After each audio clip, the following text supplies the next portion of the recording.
Welcome to the Undisputed podcast. I'm your host, Jenny Taft. This podcast is the full show from today's episode of Undisputed from start to finish. They've got a busy slate, so skip Shannon. Let's get to it. Welcome to Undisputed live from Los Angeles. We're back, the Dream Team. I'm Jason McIntyre with Greg Jennings, Chris Broussard, Rob Parker. Good morning, gentlemen. Good morning. Great morning. Rob is in my today? nightmare. You mentioned Dream Team. What? I mean, well, you know, when you get beat on every day on the radio, 3 hours a day, and then yesterday you got another 2.5 on television, I can see why I was in your nightmare. Coming in hot. We got a packed show today. Are the Patriots preparing for life after Tom Brady? And should the Browns move on from OBJ? Of course they should. But we'll start with the Lakers, who destroyed the Suns last night for their second win in a row. Got some major help from the bench mob. Rajon Rondo said Darren Collison, who had 23.6 assists. He went on an 8-0 run by himself at one point. Dwight Howard dominant inside, 14 points, 15 boards in 24 minutes. Lakers bench is filthy. And what seems to be like a nightly occurrence, LeBron made more history, passing Jordan for 5th all-time in made free throws. He had, 17, 9, and 8. Chris Broussard, not that impressed. But, Chris, do you think the Lakers have enough to get to the NBA Finals, even after doing nothing at the trade deadline? Oh, yeah, I do. Now, I said yesterday, and I stand by it, that the Clippers are the favorite. I think the Clippers are the better team. But this is not a situation, this is not Golden State in 2017 with Kevin Durant and Steph Curry, and we knew nobody can challenge them. Nobody can play with them. Most years in the NBA, there are a couple of teams, a few teams that have a shot at winning a championship. And right now, I'd say Milwaukee and both LA teams have a shot. So, yeah, while I think the Clippers are the favorites, definitely LA has enough. You got two of the best three players in the city, in the building, LeBron James, Anthony Davis, and Kawhi Leonard. You've got role players who are proven. Rajon Rondo is an NBA champion and plays his best basketball in the playoffs. 10 points, 8 assists a game throughout his regular season career, 14 points, 9 assists a game throughout the playoffs. We saw him in the last time he was in the playoffs with New Orleans a few years ago and how he boosted them with Anthony Davis. Danny Green has been a three-point sniper at times in the playoffs, even in the NBA Finals. He's won championships, obviously, too. So they've got enough to win it. And if I'm LeBron James and Anthony Davis and that coaching staff, I feel good about our chances. It's not always going to be set out on a platter for you. You got to go and take it. What I think the Lakers have to do is play the best basketball for them to win the right way. And I think some of that is not happening. Number one, they can't be too LeBron-centric. It's a tribute to his greatness that his teams often become LeBron-centric and he has to create for everybody, but that's not going to be the great team. And it also can wear LeBron down. We saw Rondo last night. Rondo's made plays throughout his career. We keep saying they don't have a playmaker. Rondo's been a playmaker. I know he's a little bit older, but they need to, I think, get the ball out of LeBron's hands a little bit more. Put him on that elbow. Let him score. Let him not have to create everything. Put him on that post sometimes. If the Clippers are going to put Pat Beverly or, other teams will put a smaller guy on him, let him exploit them in the post. The last few games for LeBron, because of the wear and tear, perhaps. Now, I do think it's largely because I think he's still probably in mourning with the Kobe situation. But if you look at his last several games, his last 3 games, he's averaging 7 turnovers, 19 points, which for him is low, on 40% shooting. That's not LeBron James. The whole month of February, it's only 5 games, but 21 points a game, 44% shooting, 5 turnovers a game. So I think that's a lot of mourning the Kobe situation, but I think also it could be wear and tear. I think he's looking forward to this All-Star break so he can get a breather. So I think that the Lakers need to become less LeBron-centric, let other guys make some plays. And, of course, as I said yesterday, Anthony Davis has got to become a fourth-quarter scorer. It's not all on him. Frank Vogel needs to focus on it. LeBron James needs to focus on it and make AD be a big-time scorer in the fourth quarter. Right now, he's averaging 3 points in 5.5 minutes a game in the fourth quarter. That won't get it done. I think the narrative continues to be like this automatic stamp that the Lakers are going to be there, going to the Western Conference Finals no matter what. I've said this to you before, Chris, and I'm going to stick with it. The Lakers are championship frauds right here, right now. I'm not buying that they're a shoo-in to be to the West, get into the Western Conference Finals. I'm not even close. Too many things have to go right for the Lakers, and we just haven't seen it yet. They got off to a great start. I applaud them. 24-3. Schedule was paper tissue thin. They rolled through the teams they had to. They're 16-9 since that 24-3 start. Their record against the better teams, under 500. There's a lot of telltale signs. Will LeBron, who's played a lot of games, not as many minutes, I know they've cut him down, but played a lot of games, where will he be come year 17 as we enter the playoffs? I know last year they got the break because he didn't, for the first time in a long time, not play in the playoffs, but where will he be? Anthony Davis, no, we're more than halfway through the season. He hasn't progressed to be that player that they need him to be. Greg, you said it yesterday. He has to be the best player on the Lakers for them to really have a shot. So 25-9, that's not no, good that's enough not. for you. No, it's I not. think he's talking about the fourth quarter. Right. Okay. But I'm just saying, when you look at those numbers, when it matters most, he hasn't been there, and that's what they're going to need from him. Can I push back? You got it for a second? All right, let me just jump in here. So the Lakers have their top 8 guys, 4 of them are brand new this year. Anthony Davis, Avery Bradley, 2 other guys, Danny Green, Dwight Howard. They were not with the team last year. You got 4 of your top 8 are your now first NBA. in the. Yeah, but they're first in the West. You acting like half of their big rotation guys are brand new, and they're first in the West. How are you going to knock that? The Clippers just dropped 2 superstars into their and they're second in the West. But my point is, don't act like the Lakers, that's something unusual. That's today's NBA. Oh, yeah. Everybody's Every year they reconfigure this team. Except that the Lakers are first in the West. And Kyle Kuzma is the big guy. You guys, neither of you mentioned Kuzma. Hold on. Well, but Kyle Kuzma last year, 18 a game, right? Yeah, but it were meaningless games. None of the games mattered this year.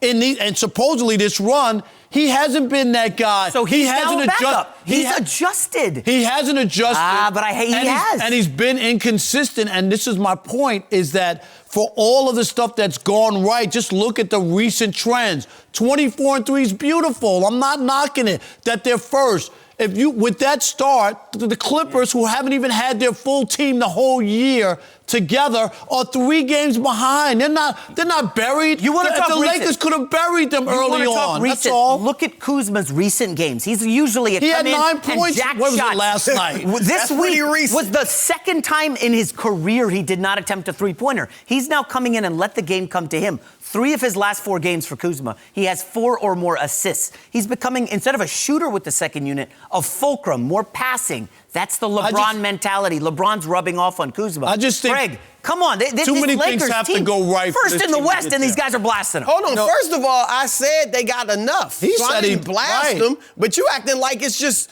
a foregone conclusion. You put them in the Western Conference Finals right now. That's a lot. I'm fine with that, but they got to get out of Clippers. That's all I'm not saying. there. Can I get a word in? Yes. Okay, fellas. Blame J-Mac.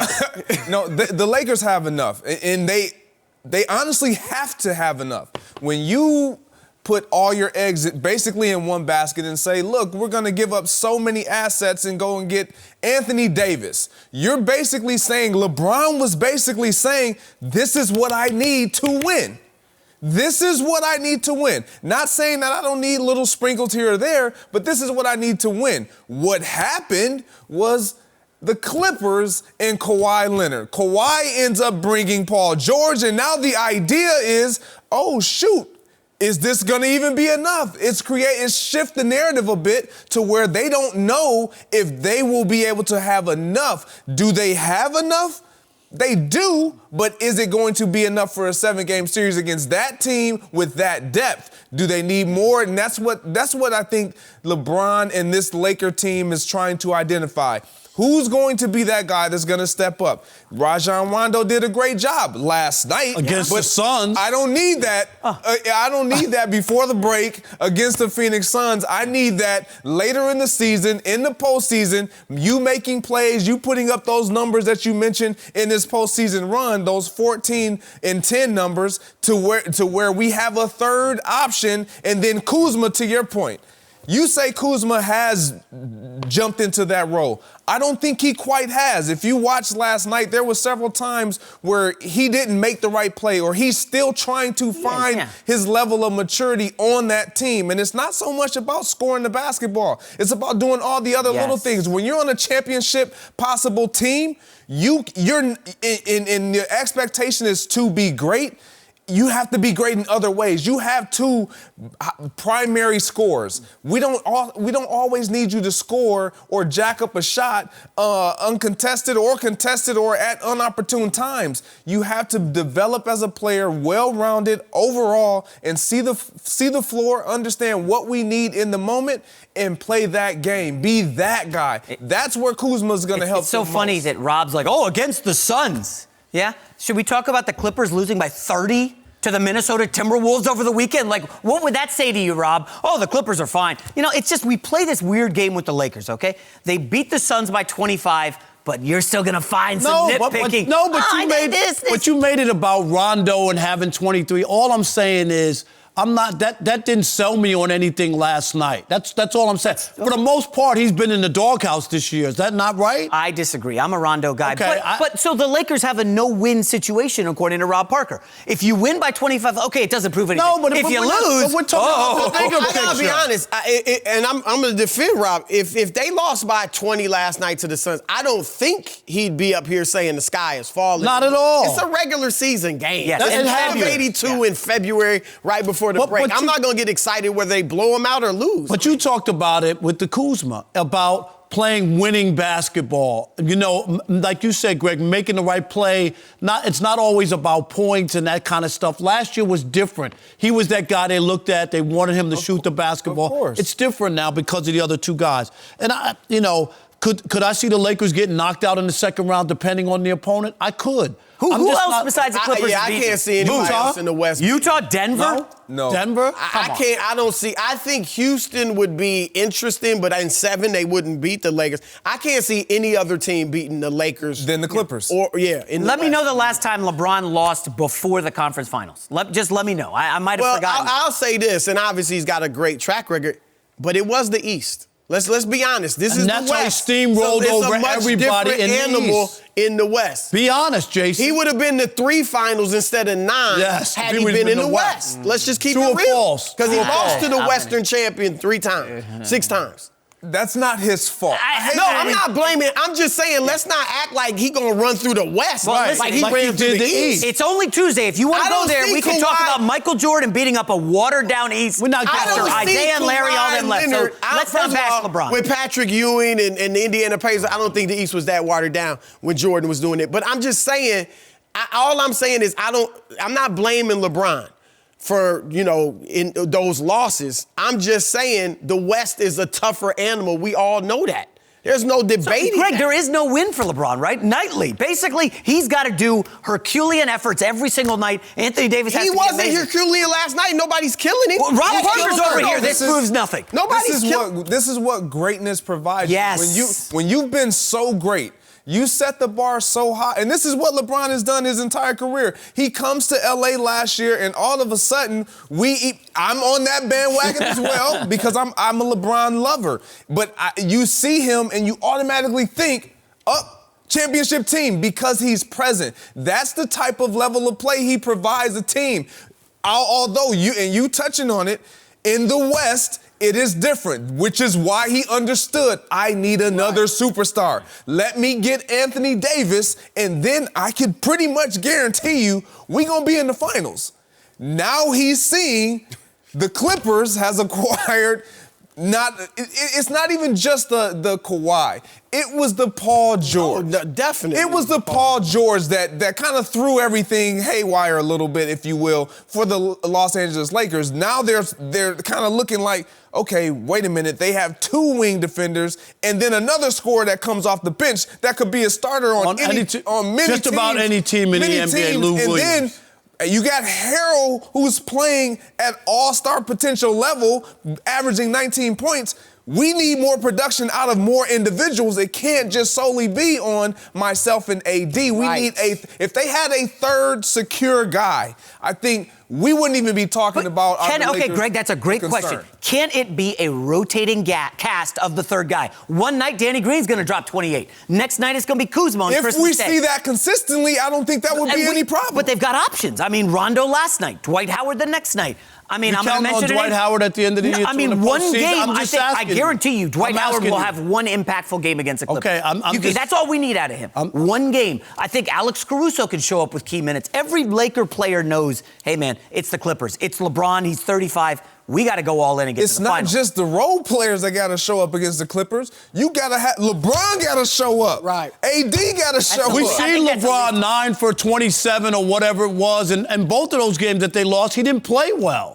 Look, they got great perimeter defense. And LeBron, they don't have rim protection. So if LeBron and these guys can get to the rim consistently, you can finish there. But that's a tough perimeter defense to get through. Kawhi. And they're going to throw different looks at you. Paul George, 1 possession. Kawhi the next. Marcus Morris, 2 possessions later. It's going to be tough. Look, and I'm not writing off the Lakers. I actually like this. And if I'm LeBron James and Anthony Davis, I like it too. This is competition. It's not supposed to be easy. In order to win a championship, you're supposed to have to beat some good teams, beat some good players, and a struggle, right? That's what makes it When feel Magic so had good. to win it, Bird was always there. Houston with Olajuwon and Sampson were there several years. Dr. J in Philadelphia, they had this is the NBA generally. Everybody wants it. Oh, definitely the Lakers are the best. Definitely the Warriors are the best.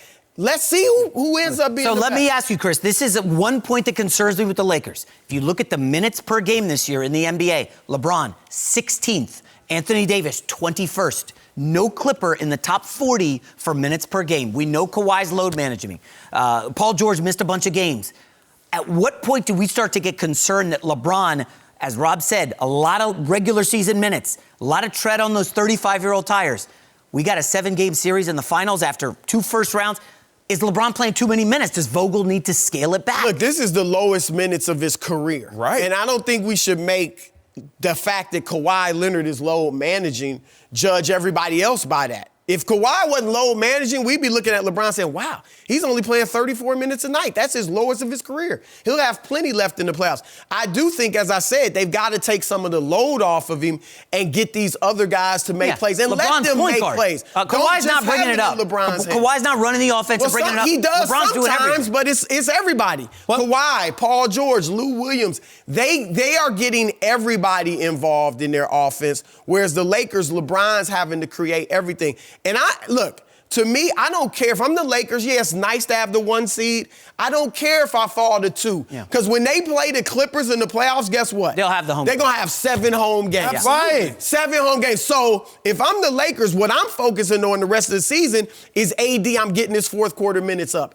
AD, I want him to be our top scorer or right there with LeBron in the 4th quarter. And to your point, Kuzma, I agree there's some improvement, but it's got to continue. Those are the things they need to focus on, even more so than just the wins and losses. Yesterday, B.J. Armstrong sat right here and just talked about the Clippers. He said it's pretty obvious what they're doing, how they're setting up everything for the postseason. Mm-hmm. You just said it. Getting the number 1 seed doesn't matter. All that other stuff by making sure when we're at the end of the regular season, there'll be that well-oiled machine ready to go. And I think that's their whole mindset wasn't about the regular season. It's about where will we be come postseason time. You talk about the minutes. The minutes for LeBron James and AD are higher than others. And they are lower this year, but they're higher than Kawhi and Paul because of the lack of production off the bench. The second unit, when you look at what the Clippers have coming off the bench, Lou Williams you can allow these guys to rest and rest easy because you know you have instant offense. You have Harold who's going to give you offense and just hustle and emotion, and they have energy. When you look at the Los Angeles Lakers, you talk about them having it be a revolving door. They need somebody to be consistent in that second unit to where they can depend on guaranteed productive minutes every time LeBron or AD exits the ball game. And I think that's one of the things that they have to find and identify. And Avery Bradley, he could potentially be that guy. But somebody has to step up the second half of the season. Yeah. All right, guys. Final word, Rob Parker. Lakers are better than the Clippers, correct? Not incorrect. I'm just not buying it. I never did, not from the beginning. I love what the Clippers have done the entire way. I told Chris from day one that the Clippers will win the championship. I love what they had already a year ago with that team, even though they didn't have a star player. They won a couple games on the road against the Warriors. That impressed me. I thought Doc Rivers did his best job. And then they dropped two superstars on that roster, pick up Marcus Morris at the trade deadline. What don't you like?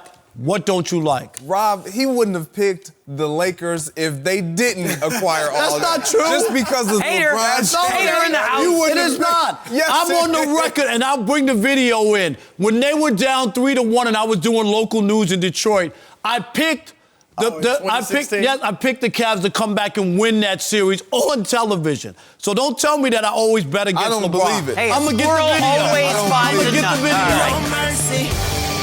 The NFL world got big news yesterday when the Chargers and Phillip Rivers agreed to part ways after 16 seasons. That means one of Tom Brady's rumored landing spots is now wide open at the quarterback position. And Brady certainly noticed after the news broke. Brady went on social media and liked an Instagram post sharing the news. NFL Network is reporting that owner Robert Kraft believes Brady should hit free agency and test the market. Greg Jennings, you think the Patriots still want TB12? Yes, I do. And primarily it's Robert Kraft, more than anybody, wants to keep and continue to build and have that relationship with what he considers to be a son type of an individual in Tom Brady. When you look at the New England Patriots, a couple things jump out. They are a team that understands how to sustain success. How have they been able to sustain that success? With Tom Brady at quarterback. They've also been able to get out in free agency and plug and play. What is the one position that they haven't been able to plug in and insert or have needed to? The quarterback position. Why? Oh, yeah, because of Tom Brady. He's always been there. And so when you look at Robert Kraft making these statements of, I think Tom Brady should test the free agency market. Yes, he's going to say that. As a relationship builder, as a father-type figure of having him in home or in the same business for 20-plus years, I'm going to say the same thing. Why? Because if my son came up to me and said, Daddy, I don't want to run the business anymore, I'm not going to force him to stay. I would love for him to, which is what Robert Kraft does. He wants Tom Brady. He would love for him to stay in-house, but he understands how the business works. If someone else offers you and you decide to walk out, go for it. Go get it and have as much success as you possibly can. Would he like nothing more than for him to dress and suit up in that New England Patriot helmet and uniform next year? Of course. But this is the way the game is played. They understand free agency and how it works. A guy gets offered or a guy wants to test the market. He's going to test the market. He can't stop that. However, if the market doesn't meet what Tom Brady wants, then look, we're right here. And now we don't even have to pay you what you thought you were going to potentially get. So I think it's a win for both parties, more so the New England Patriots, because they understand how to sustain success, and Tom Brady wants to win, and he knows he could win with this team. Greg, I totally disagree with you. I think the Patriots have zero interest in Tom Brady from this standpoint. Why in the world, Tom Brady told the world, I want to play until I'm 45 years old. They gave him a bogus contract, right, with a little bump in pay, and the last 2 years, right, that were not guaranteed that even allows him to become a free agent. They could have just said, you're not going anywhere. You will never wear any other uniform other than this, and just pay him the money. Pay him the back pay of all the money that they siphoned from him when he took less than market value. You should. When Michael Jordan was underpaid his entire career with the Bulls, you know what they did his last 2 years? They gave him over $30 million his last 2 years as a makeup for not paying him what he should have been paid, okay? They could have done the same exact thing with Tom Brady. This whole notion, hold on, Greg, of go ahead and shop around and go have dinner with other people and then come back. I remember in Detroit when Allen Houston was a free agent. The Pistons told him, yeah, go get on that private jet with the Knicks and Patrick Ewing, and then you'll come back and then we'll see what's up. You know what? He never came back. When you invite somebody to go dance with somebody else or go have dinner with somebody, they're not coming back. Tom Brady feels it like this, Greg. Well, then they're not loyal if that's... He's been disrespected.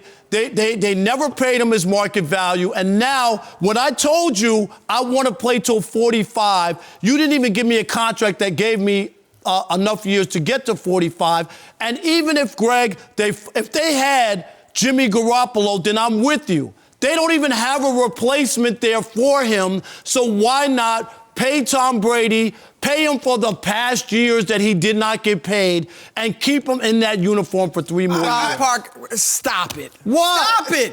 This is ludicrous. No, I it's can't not. listen The to this Patriots anymore. don't want Tom Brady. Let me dismantle. Let me dismantle what you just said.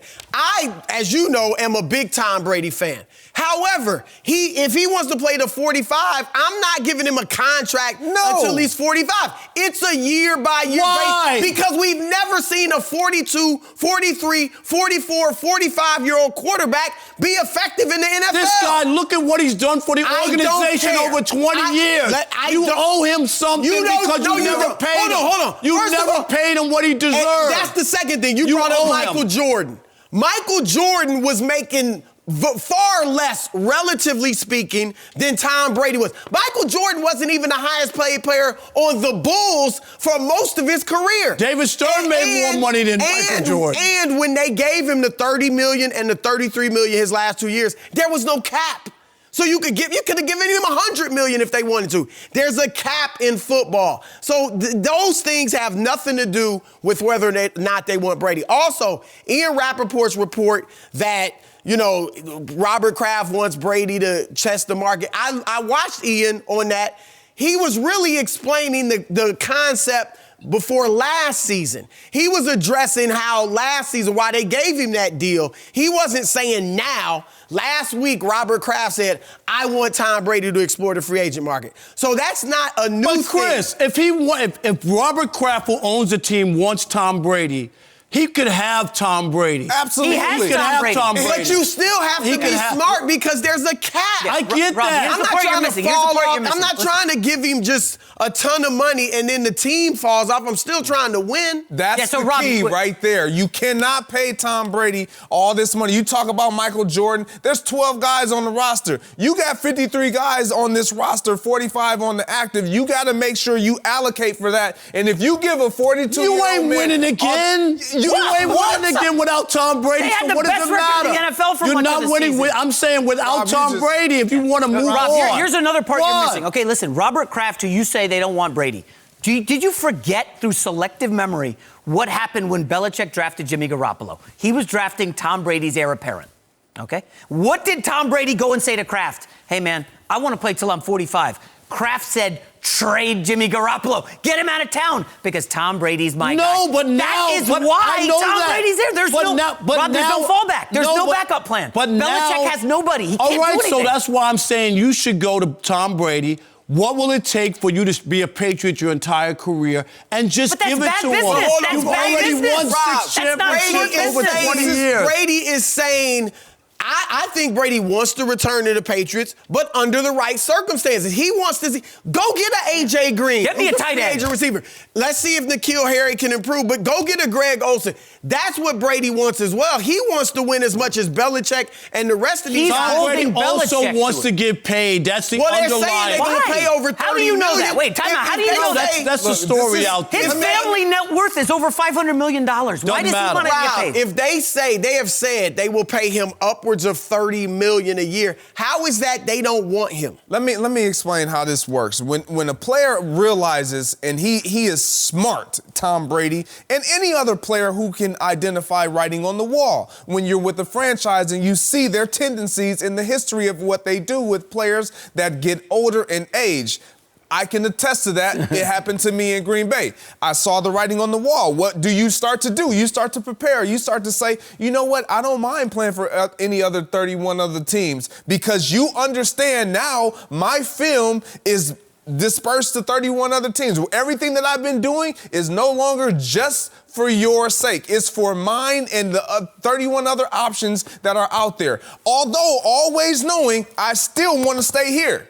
But I understand I have to say these things because in case I am not here, in case you don't feel the same way that I feel, I'm not going to just say, you know what, I only want to be a New England Patriot. And then my heart gets crushed and I'm looking like Boo-Boo the Fool because I didn't open the door or open my mind to any other option. And so this is what Tom Brady has not done. He has not done that. He has opened his mind. He is exploring every single option. And Robert Kraft is identifying that because if we remember just a few weeks back, Robert Kraft was talking about, you know what? I don't want Tom Brady to play. I would rather him retire than to not come back and be in this New England Patriot uniform. All right, so all you have to do is you open up and spend. I don't believe that. There. I don't believe that because I think if that was the case, Tom Brady wouldn't have to put his house up for sale. His trainer wouldn't have to put his house up for sale. Tom Brady didn't have to clean out his suite at Gillette Stadium. They don't have to do any of that. All of this window dressing. Rob, what you're missing is that's the game you play. Why do you have to play a game after 20 years with an organization and all the winning that you made? That's just the nature. That's just the nature of football. It's not like you're Phillip Rivers and you played 16 years and you never won anything. What do you expect? Rob, what I'm saying is Tom Brady has seen Joe Montana, his idol, growing up out here in the Bay, have to get shipped to Kansas City. He's seen it happen to Brett Favre. He's seen it happen to Peyton Manning. He is not oblivious that it can't happen to him. So he understands that. So I'm going to prepare everything that I possibly can to, if that does happen to me, I am ready and my family was prepared and I did everything that I needed to so that we can move away seamlessly. And would it hurt? Yes. Would I want to stay? Yes. But will I go? Absolutely. Rob, I'll come to your side the second we hear a report that Belichick is interested in Marcus Mariota or Jameis Winston as backup plan, some free agent quarterback, Teddy Bridgewater, whomever. But we have heard none of that. Belichick has given no signs he wants anybody else. I'm not discounting I don't know why you think What I'll anybody give else you is, I think there's no question Robert Kraft wants him back, as you said. I'll give you that Belichick, there's a little part of Belichick, maybe a sizable part of him that's willing to move on, but I think he understands all I have is Jarrett Stidham. I'm not in love. There's some options out there, but I'm not in love with any of those guys. I don't know that they're my quarterback for the next 10 years, the free agents. So my best option is bring back Tom Brady. We were 12-4 after all. We beat Buffalo, a playoff team, twice, and some other good teams. So I think that I'll give you a little wiggle room on Belichick, but that's about it. I'm just not buying into it. I think if you really want somebody, you let them know that we don't care. The money thing we'll work through. We'll do whatever to make. We want you to be happy. We want to keep you in a Patriots uniform for Tom Brady. And I understand, Greg, about making moves to be prepared. So I'm not knocking Tom Brady on some of that, but I believe if they really, really wanted him, and he knew that there was going to be this real chance. I don't believe Tom Brady believes that they're going to ante up the money that he wants and do the things that he wants. So I don't believe that they really want to keep. And I'll go back to Jordan one more time. And you remember this, Chris, very clearly. Jordan references aren't making sense. I want to make one.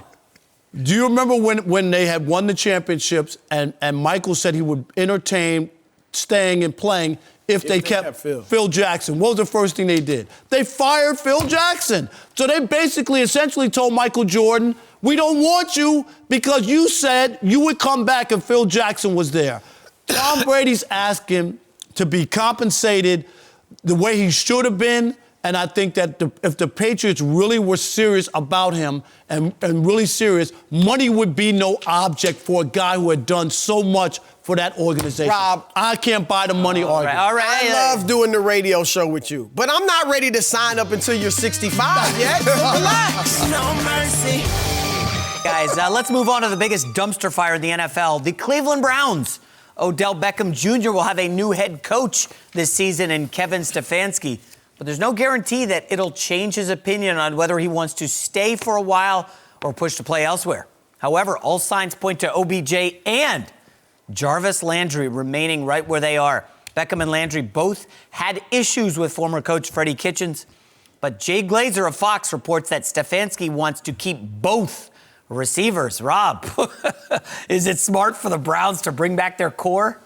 No, I would be ready to get Odell Beckham Jr. out of town. And I think we have fantasized and we fantasize about him. We think about the first 3 years, which were unbelievable. Greg Jennings, you noticed 35 touchdowns his first 3 years. Can we talk about the last 3 years? And you can mix in the injuries. He has 13 touchdowns the last 3 years, 176 receptions, and 2,400 yards. Bust. No, they're just not that good. He's been a bust for the last 3 years. The last 3 years, he's not that guy. Rob Parker's finally right about something. He's not that guy, and everybody's still living with the past. We saw the catch. We know Greg, if you had those magic gloves that they wear, you would still be catching balls in the NFL. He knows that's true. You know it's true. I can catch with those gloves. Why don't we see that catch? Why haven't we seen that catch? We see a lot of one-handed catches. We've always seen a lot of one-handed These catches. gloves aren't magic. You got to admit the gloves. Guys gotta catch What kind of glue do they have on the gloves? Now look, I love that. And I remember watching that game, that Sunday Night Football, right, against the Cowboys. Everybody in the country is watching. He makes that catch. I'm like, that's the greatest catch I ever saw. But that's been years ago. All I'm saying is, if I can look at where the Browns are, make a deal where I can add some pieces because they need other things. And they need a lot. They need a lot of other pieces. I wouldn't mind parting with him because the numbers aren't that good. And I don't think that you need two big-time receivers to win. I really don't. I think you need other pieces along, and you already have Jarvis, right? I would just make him my number one receiver and find other guys around him. I disagree. I think if you're Kevin Stefanski, I'm with him 100%. You got to try this out. You want to try this. Why? If you look at what he just left, Stephon Diggs, Adam Thielen, big high personality guys. Did they win? Listen to what I'm saying, Rob. Very passionate guys who want to win, who understand I need the ball in order to make plays.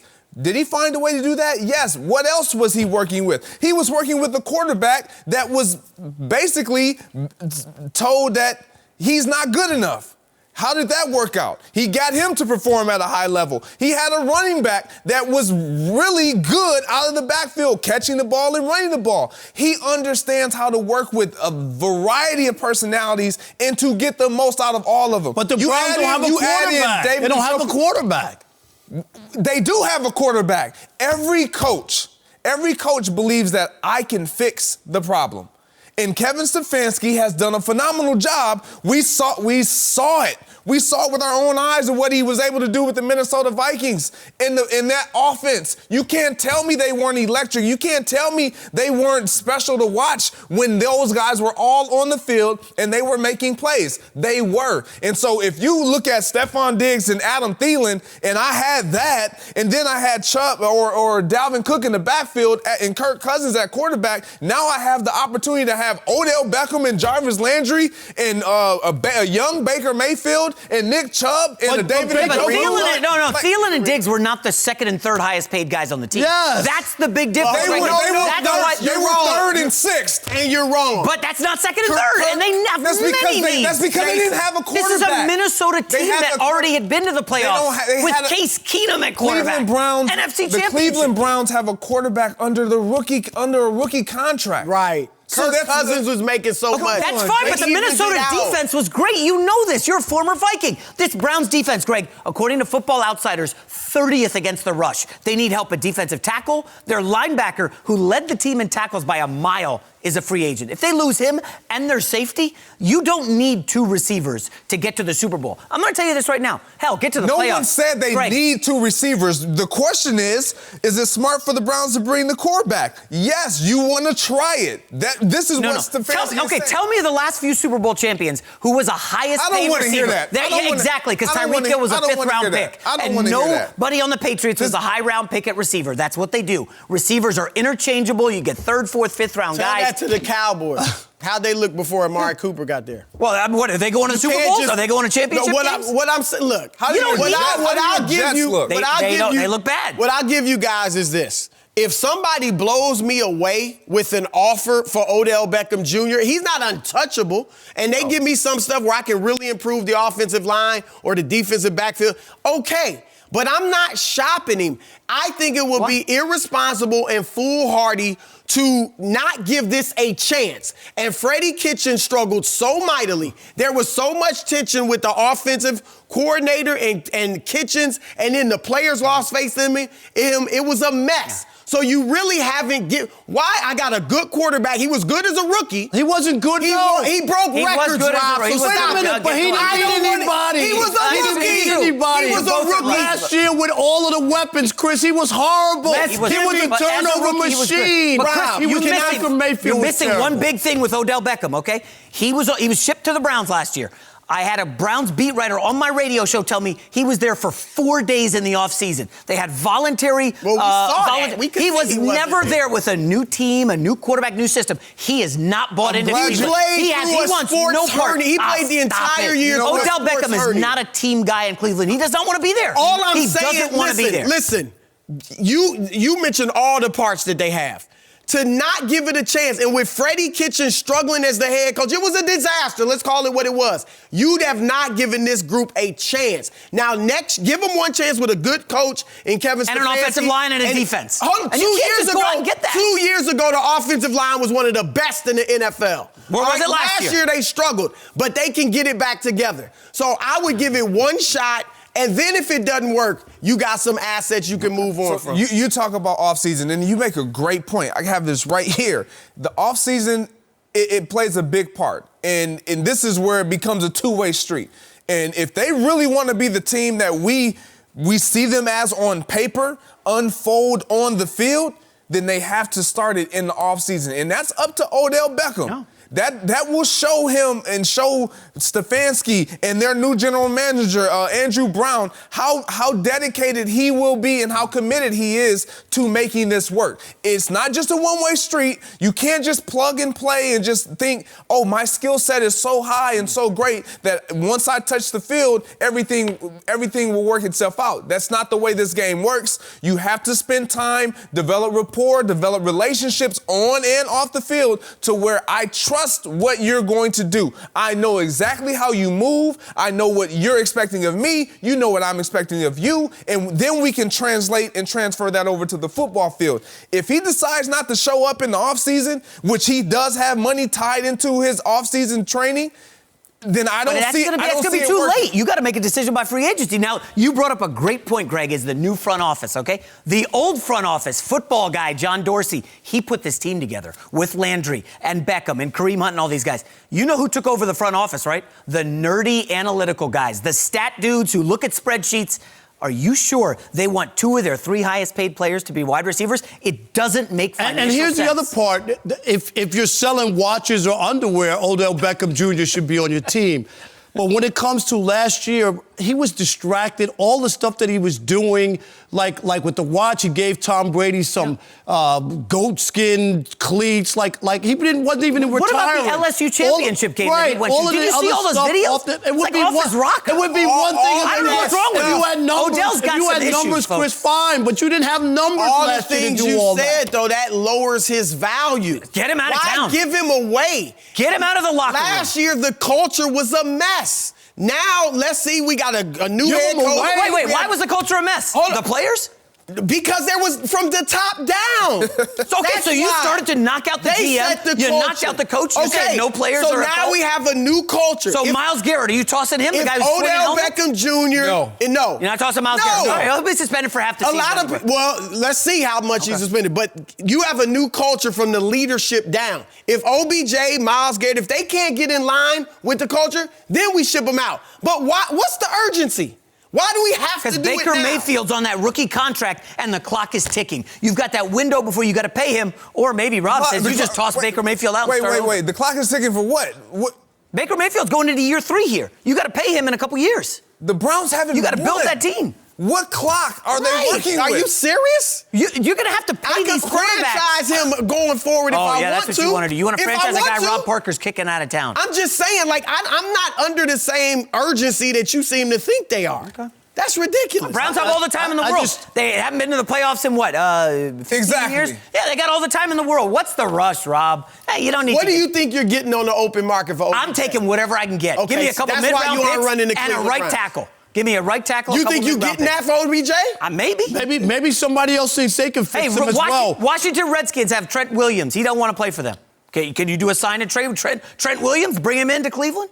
You need a right tackle. You need defense. I just think people are in love with the old OBJ, and he hasn't been that player in years. And you could go ahead and keep fantasizing. 13 touchdowns in 3 years. That's nothing. What is that? Yeah, Rob, what you're missing is what he has done.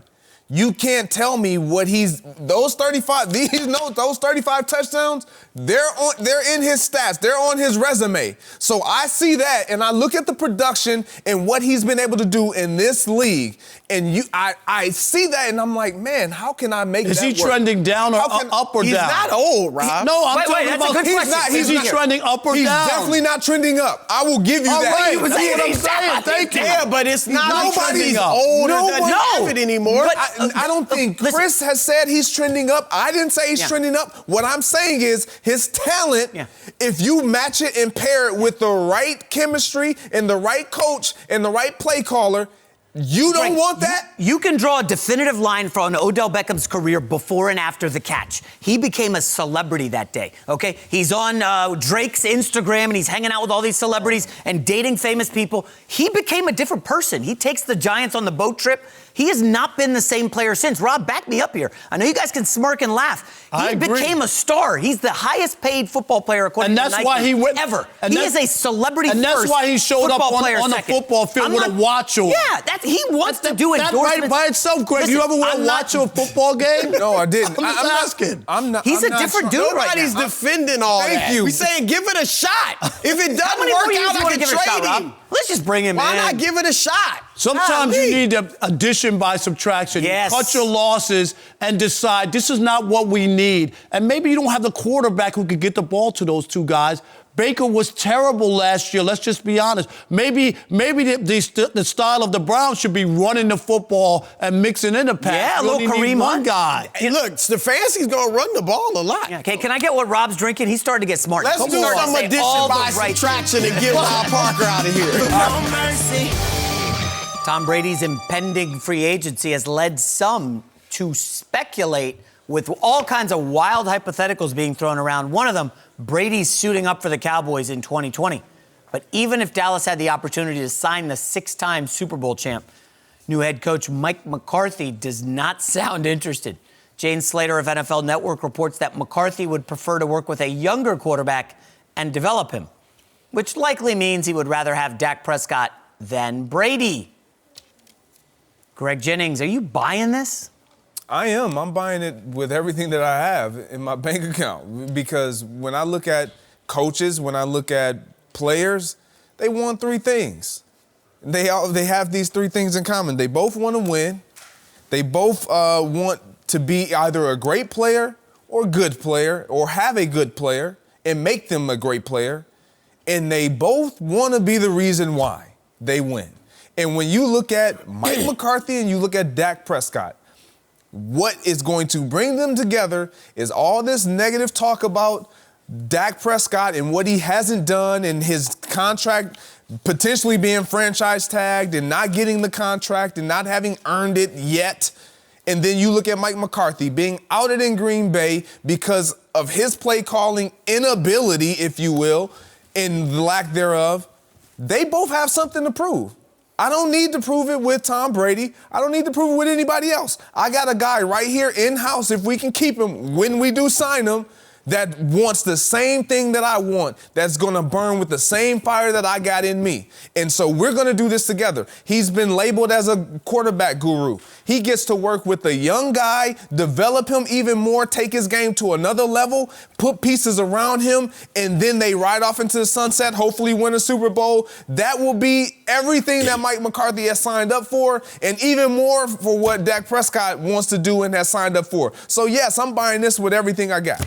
Yeah, I am too. And this leak, and Rob knows this as a reporter, this leak could end whatever realness there is to the Tom Brady stuff, because whoever told, whether it was McCarthy himself or somebody close to him, whoever told James Slater this knew it was going to be out there, and it's kind of a message to Tom Brady. Mike McCarthy doesn't want you. Mike McCarthy is happy with Dak Prescott. So that's something we have to keep in mind. But it makes all the sense in the world. Mike McCarthy signed up for the long haul. He didn't sign up just for the next year or two, and I talked about it yesterday. I like Tom Brady. I love Tom Brady.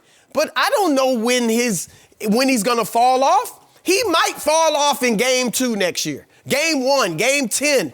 At some point at 43 years old, he's not going to be even close to the same quarterback that he's been. Whereas Dak Prescott, I know he's not Aaron Rodgers or Pat Mahomes or anything like that, but he is a guy that Mike McCarthy can look at and say, this could be my quarterback for the next 10 years. Absolutely. He's my guy. And so I definitely think McCarthy looks at him and saw improvement last year. You can poo-poo the numbers all you want because they didn't win. But the bottom line is he was 4th in the league in QBR. He was 4th in the league in touchdowns. Numbers. He was 2nd in the league in yards per game. He was 5th in the league in yards per attempt. And he was home during the playoffs because none of it mattered. Do you use that against Carson Wentz when he's home for the playoffs? Carson Wentz beat Has he won any playoff Dak games? Prescott in the biggest game of the year to win the division. Has he won you any remember playoff that game? Biggest game of the year? Yes, that was the biggest game of the year. He won the Super Bowl, Greg.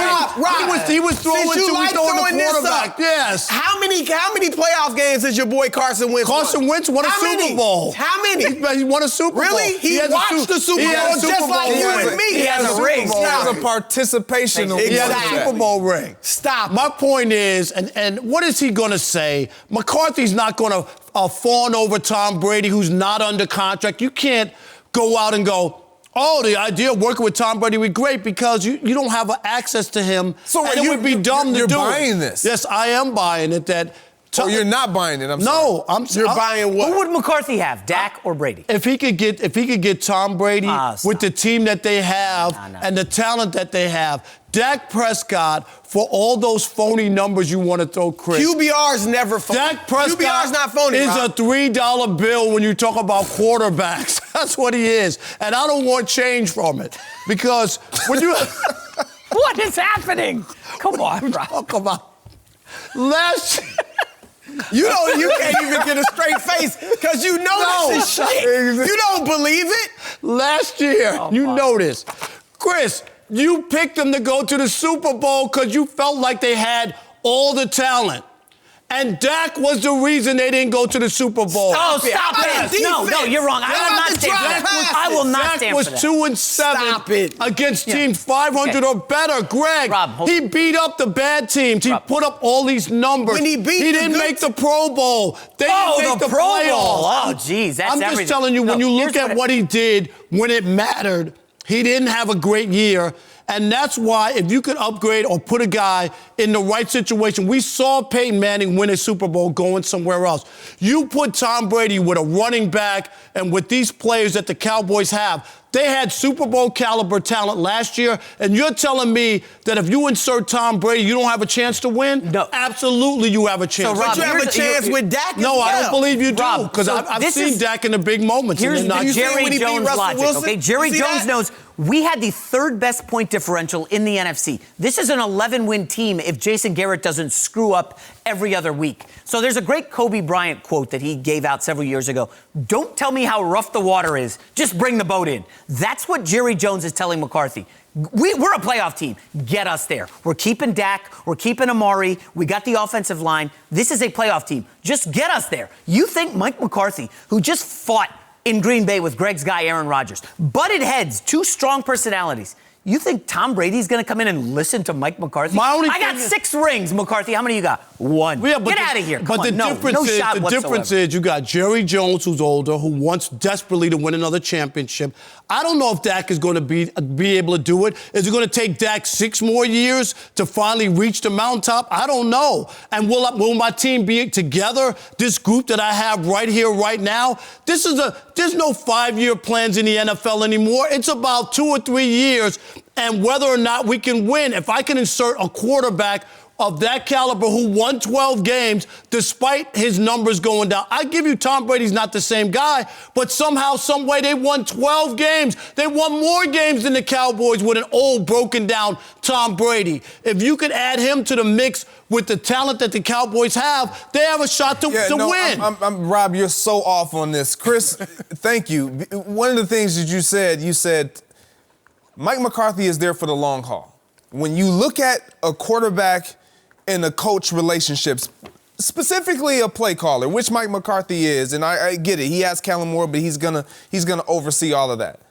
You have to establish a relationship with your quarterback, and you want to establish a really good relationship, and it tends to be a long, extensive relationship when you have a guy that you know that you can grow with. That's what makes and creates sustained success. And when I recall everything that Mike McCarthy is all about, he talks about stacking success.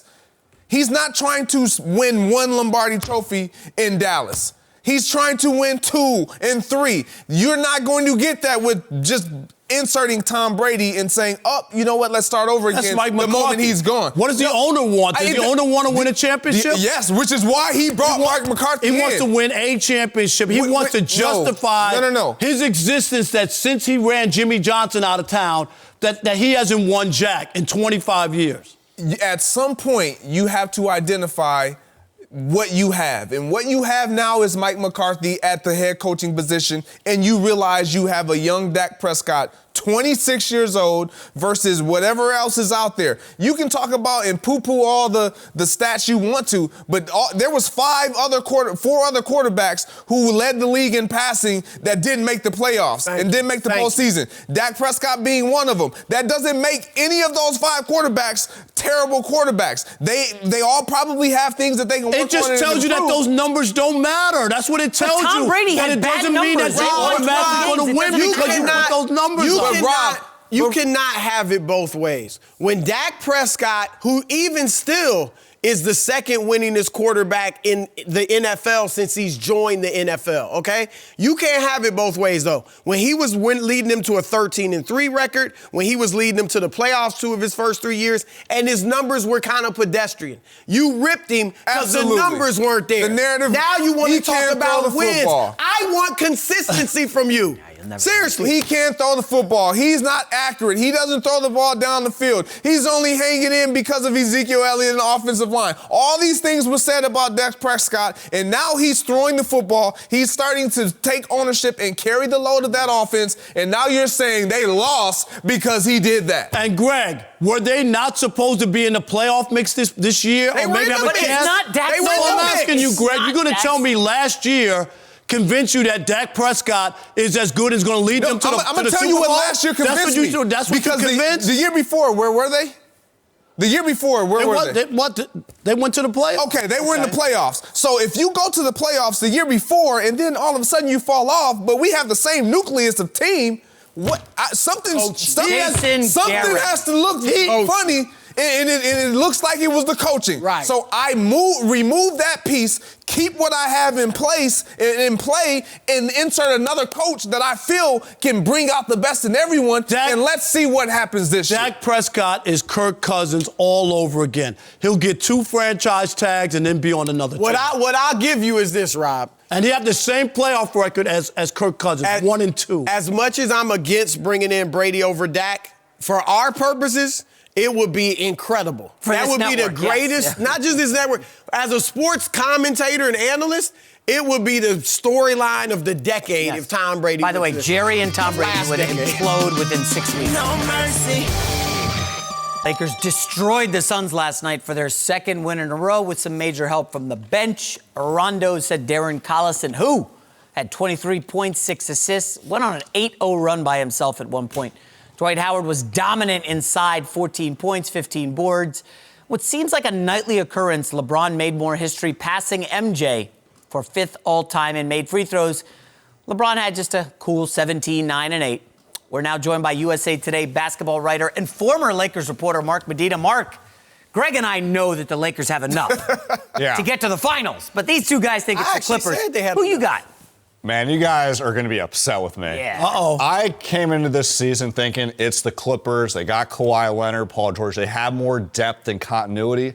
I don't want to be the guy that's overreacting to the regular season because it's a long year. It's about the playoffs. But right now, if the Lakers and Clippers were to play in a playoff series, I would give it to the Lakers. Yes. Because, hear me out. You got LeBron James, Anthony Davis, obviously, right? But I think they have exceeded expectations with their coaching staff and most of their role players, and there's not really much drama at all this year. So I think because of that, this team has overachieved where it wasn't just relying on how talented LeBron is, how talented AD is. That would be enough for them to be a playoff team, but probably not the favorite. But right now, they've just been more consistent as a unit than the Clippers have shown all season. But this is the problem I have, Mark.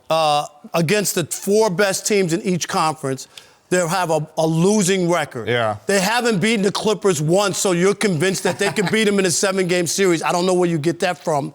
Look at the Clippers. They haven't even had their entire team together.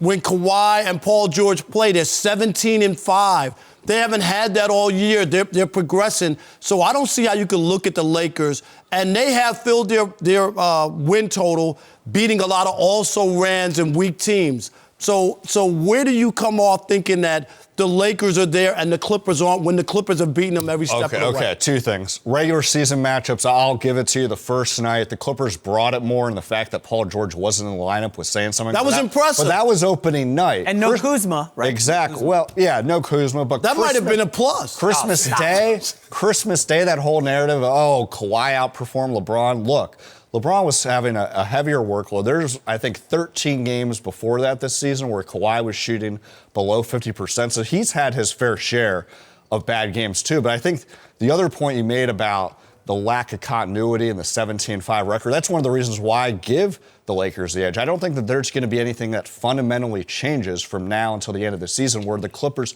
are going to be able to have that practice time together where they feel like they're able to forge that chemistry, where the Lakers, they've been able to pretty much lock that in pretty well. I'm with you, Mark, in that the Lakers have enough, but I think the Clippers are the better team. I think they're the favorite. I think it's close. I think these teams are closely matched. I would give the edge to the Clippers. But, yeah, LeBron could be heroic and stuff like that, but and you watch the Lakers on a nightly basis, I'm sure.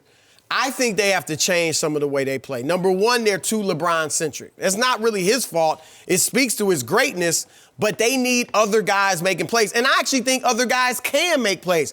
We've seen them without LeBron, a game or two when he wasn't playing, and Rondo and others made plays. Last night, Rondo made some plays. So they have to, I think, while LeBron's been tremendous at point guard, get the ball out of his hands at times, get him on that elbow, get him on the post when they put smaller players on him. That's number one. Number two, and I've mentioned this a few times, I don't know if you've heard it, the Anthony Davis fourth quarter stats. Mm-hmm. He's playing less than 6 minutes a game on average in the fourth quarter. He's averaging less than 3 points in the fourth quarter. So he's averaging 7 or 8 in the first 3 quarters and less than 3 in the fourth. I think when they meet the Clippers, in the fourth quarter, because that's where they've suffered against the Clippers. I'll give you, they were great for 3 quarters against the Clippers. Yeah. But the fourth quarter, they didn't do anything. Davis has 4 points in those 2 games of the fourth quarter. He can exploit the Clippers in the post, or if they put a big on him outside. They haven't done that. So if I'm the Lakers,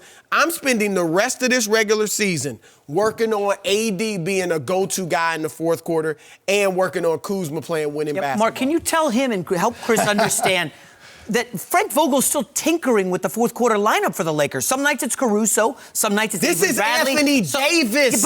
But it's You don't the full tinker unit. with Anthony It's Davis. the full unit. Tinker with the other guys. Well, there's a reason. Stop. Anthony Davis doesn't know who he's playing with, whether it's Green or Bradley. They're still working together. Stop. Vogel hasn't finalized Stop their it. fourth quarter lineup yet. Mark, you know them every He night. hasn't. I will be with Chris on this, that they need to get the ball more to Anthony Davis, but I think a lot of it has been circumstantial because LeBron entered the season saying, look, our system is all about AD. I'm going to force feed him. There's a reason why he's averaging a career high in assists this year, LeBron, because of how talented Anthony Davis is. So I think that change that you're talking about is a valid one, but I think it's something that he can easily start doing. And I think yesterday was a good step in the right direction where I don't think LeBron's been playing too many heavy minutes. It's in the mid-30s. That's average. He's been healthy. But when you're having a game like yesterday where he only has 30 minutes a night, I think that can add up. The other thing I would pay attention to, there is definitely a weakness on this team with Kyle Kuzma's consistency, Rajon Rondo's consistency. But I think there is a good chance that you're going to start turning the corner with that. Kuzma's struggles, beginning of the year, a lot of it was injury-related. Him getting used to having a new role. I think that the last month his numbers have improved. And Rajon Rondo, he's known to turn it up when it counts in the playoffs. And so this could be another potential turning point. So I believe that they have enough. Obviously, you acquire Anthony Davis, assuming that you're going to take it to the next level and you're going to be championship bound, finals bound at least. But I'm interested to hear your take. What do you think about the rumors about them possibly going out and signing a guy like Dion Waiters? Yeah, you never say never. I think that the Lakers front office with Rob Pelinka, they're exploring all possibilities. But if I had to guess, I don't think they're going to make any more moves. They have a 15-man roster right now. So if they sign anyone, they're going to have to waive someone. And look, it's going to be the end of the rotation sort of players. It's not like a game changer. But I think one of the things that caused the Lakers not to wind up trading Kyle Kuzma before the trade deadline is beyond the fact that they're still intrigued with his upside as a young player, they really feel like one of the reasons why this team has been so good this year is that they've had that continuity. And if you're adding a player, subtracting a player, all of a sudden you're going to have to go through that process of integrating everyone and getting everyone comfortable. And I don't know if they want to go through. So, Mark, But go ahead. Do they have, this is LeBron, year 17, the clock is ticking. Yeah. It's not like they can wait and maybe Kyle Kuzma will be that guy 3 years from now. That might be too late. So, Marcus Morris was out there. Obviously, the Clippers were interested, the Lakers were interested, and the Clippers wind up getting him. Did that not hurt at all? That somebody that could add to that team for now, not worrying about 2 years from now, but for this run right here, well, yeah, they didn't get. It could hurt them because the Clippers did the right move. Marcus Morris was an upgrade compared to Mo Harkless. It's another added shooter, perimeter threat, and Tough more guy. depth, tough guy. But if you're asking me, should have the Lakers try to get him at the expense of Kyle Kuzma? No, I think basically both LA teams made the right moves before the trade deadline, with the Clippers getting a piece and the Lakers holding pat. At the end of the day, yes, LeBron's clock is ticking, but this is a championship contending team. Mark, I know you said LeBron's minutes are down based on his career, but he's still 16th in the league. I want to see some more load management going forward. They have a million TV games. As we know, after the Super Bowl ends, Lakers are on TV all the time, a lot of travel. Are we going to see load management from Frank Vogel to rest LeBron for the playoffs? It depends what you mean by load management. I think load management like yesterday, where if it's a blowout, right, sure, 30 minutes. How about this? Nights off. Just LeBron, don't suit up, don't practice, rest. I don't think for games, because the reality is, if you look at his averages, it's in the mid-30s. It's not like it's in the high 30s, low 40s. He has been healthy Of course, look, he's 35. Yeah. He's in his 17th NBA season. The grind is a lot tougher than in his prime. There haven't been any major injuries. I think where Frank Vogel has tried to do load management is lighten some of the practice, but that's not because of any injuries. It's about just getting through the season. So I think that's probably going to be the more likely scenario, assuming that he's continuing to stay healthy. I'm surprised you're not more impressed with the Clippers. Oh, I'm impressed. The fact that they haven't been healthy and yet have played so well, they're basically dropping Kawhi in, Paul George in, and it's working. And they're only 3 games Yeah. behind the Lakers. It's not like the Lakers have run away with I got to make division. the thing clear. I'm certainly impressed with the Clippers and how they've handled the cards that they've been dealt. I mean, the fact that Paul George was out for the first 11 games and Kawhi has been in and out of the lineup, as much as the Clippers have had a lot of continuity with their bench, there has been new roles and different lineup combinations. So I don't want to say I'm not impressed with that, but I think because of all those moving parts, that's led to the inconsistent identity and the lack of practice time, because Doc, and rightfully so, is saying, look, we got to maximize our health, but a lot of times that has come at the expense of consistent play. But at the end of the day, you're looking at the Western Conference, it's Lakers and Clippers and everyone else. There is a huge divide between those teams. So when I'm talking about Lakers, it's just because I'm microanalyzing. If the Lakers don't get to the Western Conference Finals, what would that mean? Would that mean it would be a failure. Disaster season? Yeah, it would be a failure. I mean, they were built and equipped to win this season. Now, if they fall short against the Clippers or they fall short against the Bucks in the finals, of course it's disappointing, but I don't think that that's going to suddenly cause the organization to say, hey, we got to blow this up, or Anthony Davis is thinking, oh, I got to leave. But there is a very specific window right now that the Lakers have, and basically what they have to do is they have to continue how they've been playing now and maximize their health moving forward. There you have it. 3 Lakers, 2 Clippers. Lakers obviously better. So we thanks, win Mark. on this Yes, debate. no doubt. We don't Too lose. bad This. it's too We bad don't it's lose. settled here. We just Settled don't on the lose. basketball court. No mercy.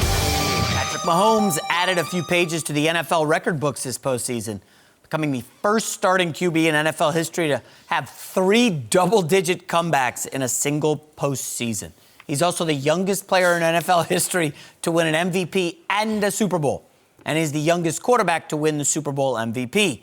He joins Tom Brady as the only 2 quarterbacks to win a Super Bowl MVP before 25. And LA Times NFL writer Sam Farmer tweeted, quote, "The more I watch Patrick Mahomes, the way he walks, carries himself, his posture, the more I see John Elway." Chris, I going to really ask this question. Is Patrick Mahomes getting too much love? I was going to say, I don't know how this is even a question. Should I get up and leave now? Let me say something. Yeah, Should I just leave get off now? the table. It's great. With all due respect to the phenomenal John Elway, Patrick Mahomes can be better than John Elway, okay? Patrick Mahomes, I mean, we're giving him so much love because in his second year as a starter, he led a team to the Super Bowl.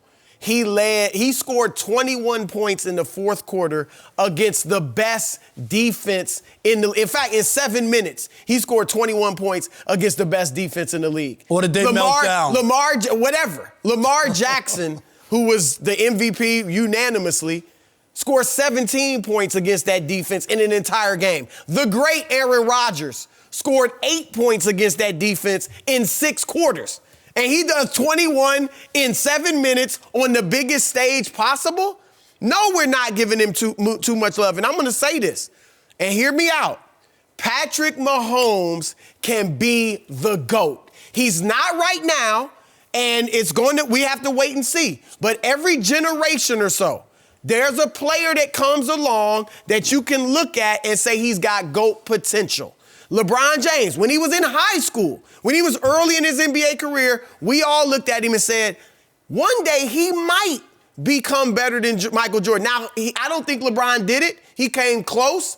But whether or not Mahomes does it is not the question. I'm saying he has that potential. His numbers are going to be astronomical. We know that. All he has to do is win the championships, which is not an easy thing to do.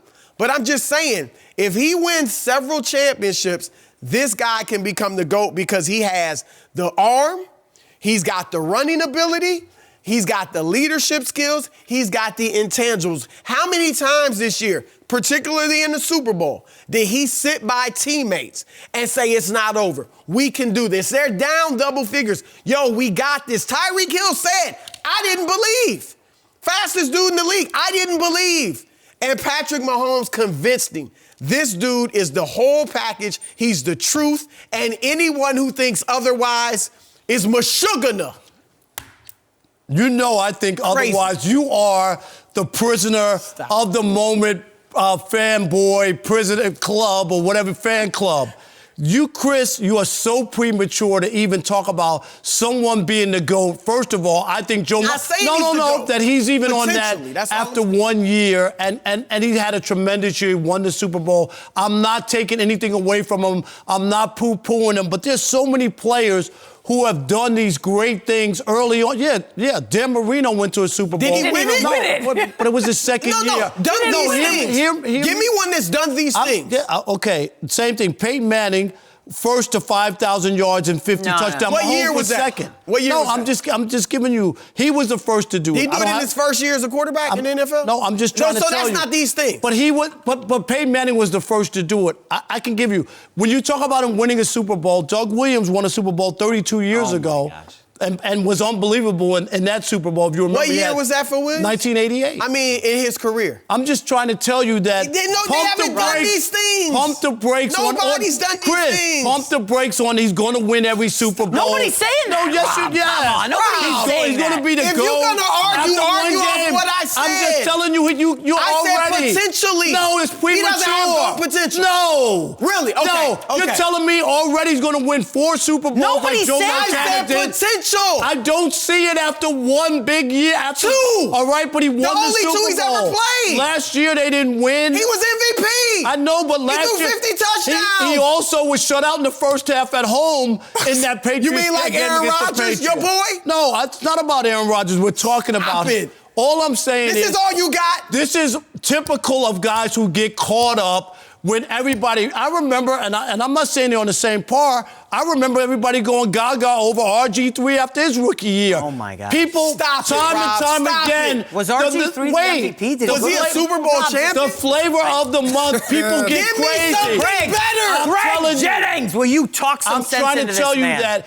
it's too premature, too early to anoint this guy. Chris, players move on. He won't have all his weapons. Andy Reid retires. He gets injured along the way. All these things can happen before you can tell somebody that they're going to be the GOAT. Tom Brady won 6 Super Bowls, and you're telling me already after 1 Super Bowl he's GOAT potential? Yeah, I'm telling you. I was telling you that before the Super Bowl. I'm gonna tell you what. I don't think that Patrick Mahomes gets enough love. Thank you. I really don't. And the reason why is because he's not a real flashy player outside of what we see on the football field. He doesn't talk a lot. He doesn't stand out in front of his teammates. Nope. He credits his teammates. He pulls them up. He talks highly about them. He talks about how much he needs them. We don't hear this type of talk from quarterbacks who has and possesses this amount of talent throwing the football that they can easily say,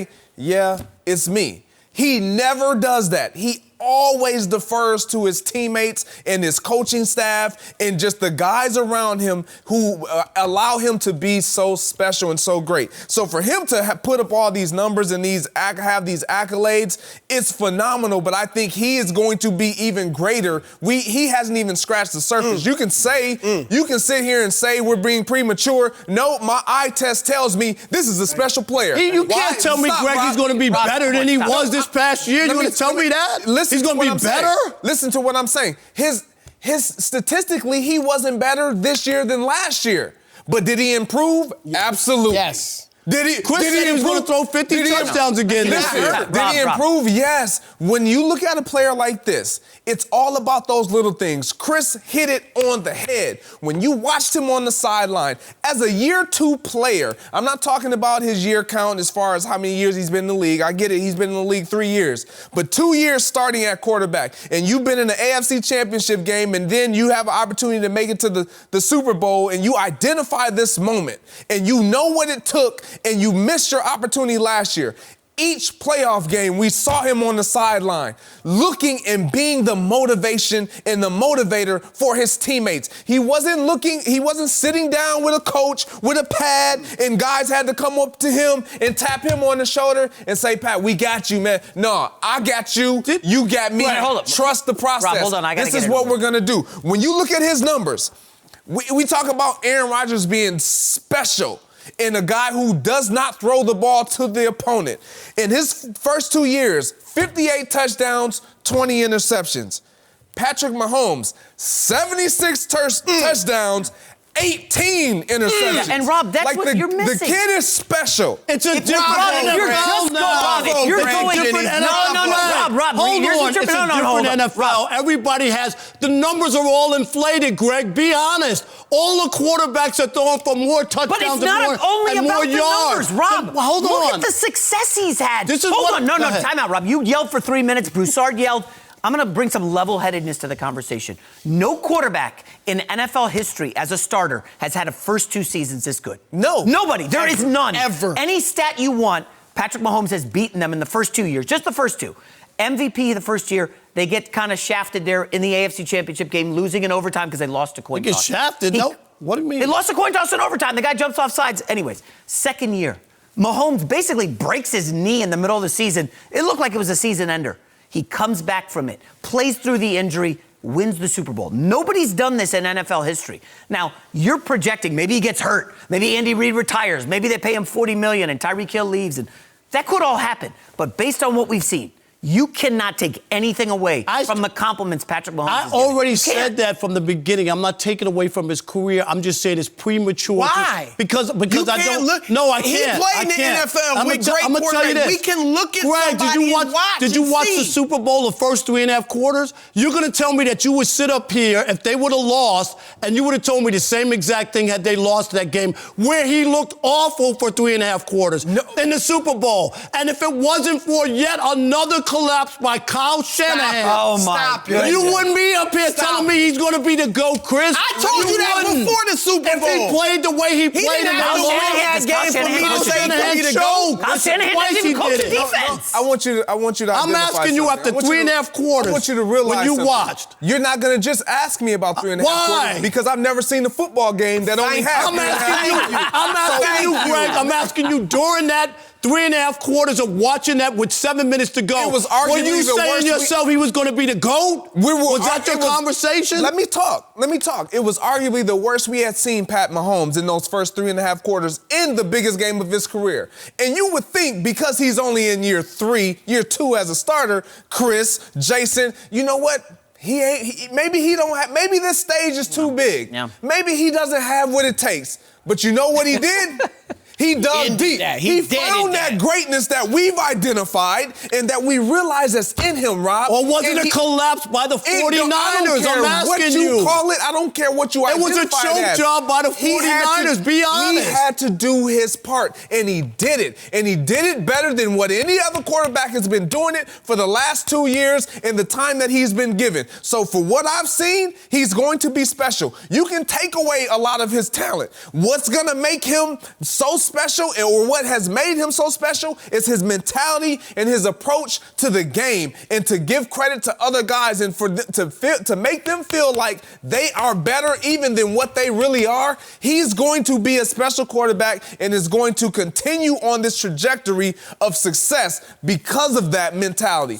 There's nothing you can say that will tell me Patrick Mahomes is not accredited and should not be getting even more recognition. If Lamar Jackson didn't have the special season that he had, he would have had 2 MVPs. So he wouldn't have got an MVP. Wait, Rob Parker, you're telling me that the close. He didn't have an 49ers MVP collapsed, and you're not giving Patrick Mahomes credit That's for not that what comeback. I said. I'm just saying during that, you would not be here. We're talking about a difference of 7 minutes. I would be You here, would not Rob. be here telling me that I he would be a here. GOAT. But he They didn't. lose. You know, I told you that It before was the a collapse playoffs by the even You can say started. whatever you want. He also was able to finish the job when they opened the door for him, but that was a He collapse kicked by the door 49ers. down. No mercy. Tom Brady is scheduled to become a free agent next month, and although the Patriots could agree to a new contract with TB12 before then, starting to sound like the team would rather wait. NFL Network was reporting Robert Kraft believes Brady should hit free agency and test the market. We're joined now by a guy Greg might know, Super Bowl champ, Brady Papinga. Brady, do you think the Patriots should still, pursue keeping Tom Brady? Absolutely. And the only reason why Robert Kraft said hit the market was so he can establish their value. But one fact is you always want to keep a good quarterback. It's not like you can call 1-800-quarterback. Bill Parcells is the one who coined that phrase. But this is what you're going to do. You're going to sign Tom Brady to a 5-year, $220 million deal. And the reason is because you want to have you could say the title of having the richest contract, okay? But what you're going to do is you're going to structure it to where you pay him $30 million guaranteed in the first year. After that, there's no more fully guaranteed money, okay? Second thing you're going to do. Why would Tom Brady play those games to have the 30 mil? That's a raise for $30 million is good. No, I'm talking about to say that I got the highest paid contract. Year, at first I thought you were off your rocker, but I get what you're saying. But listen. And the next thing you're going to do is you're going to give a first-round draft choice to the Saints because the Saints are going to tender Taysom Hill first-round draft pick at the draft pick status. And so you're going to sign also Taysom Hill. Ooh. And you're going to sign him to a 5-year, $100-some-odd million deal, and you're going to make his guarantees to where basically in the first year we have both Tom Brady and Taysom Hill on the roster. It's going to be equivalent to what you're basically paying Tom Brady or dedicated to the quarterback position pre-Taysom Hill. And the reason why you have Taysom Hill there is there's two reasons. First, if you look at the Baltimore Ravens game this last year, if you watch Bill Belichick on TV, he kept checking his call sheet.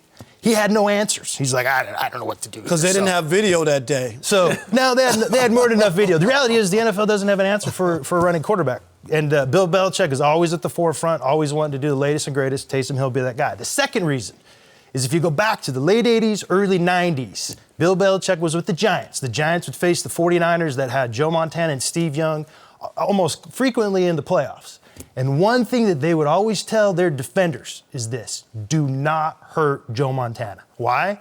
Because they didn't have a plan for Steve Young. And the same thing would be the case with Taysom Hill, is basically he'd be like a built-in protection, to whereas if you're playing against Tom Brady, a smart defense would say, hey, man, let's not knock Tom Brady out of the game because they're two polar opposite quarterbacks, pocket passer versus a runner.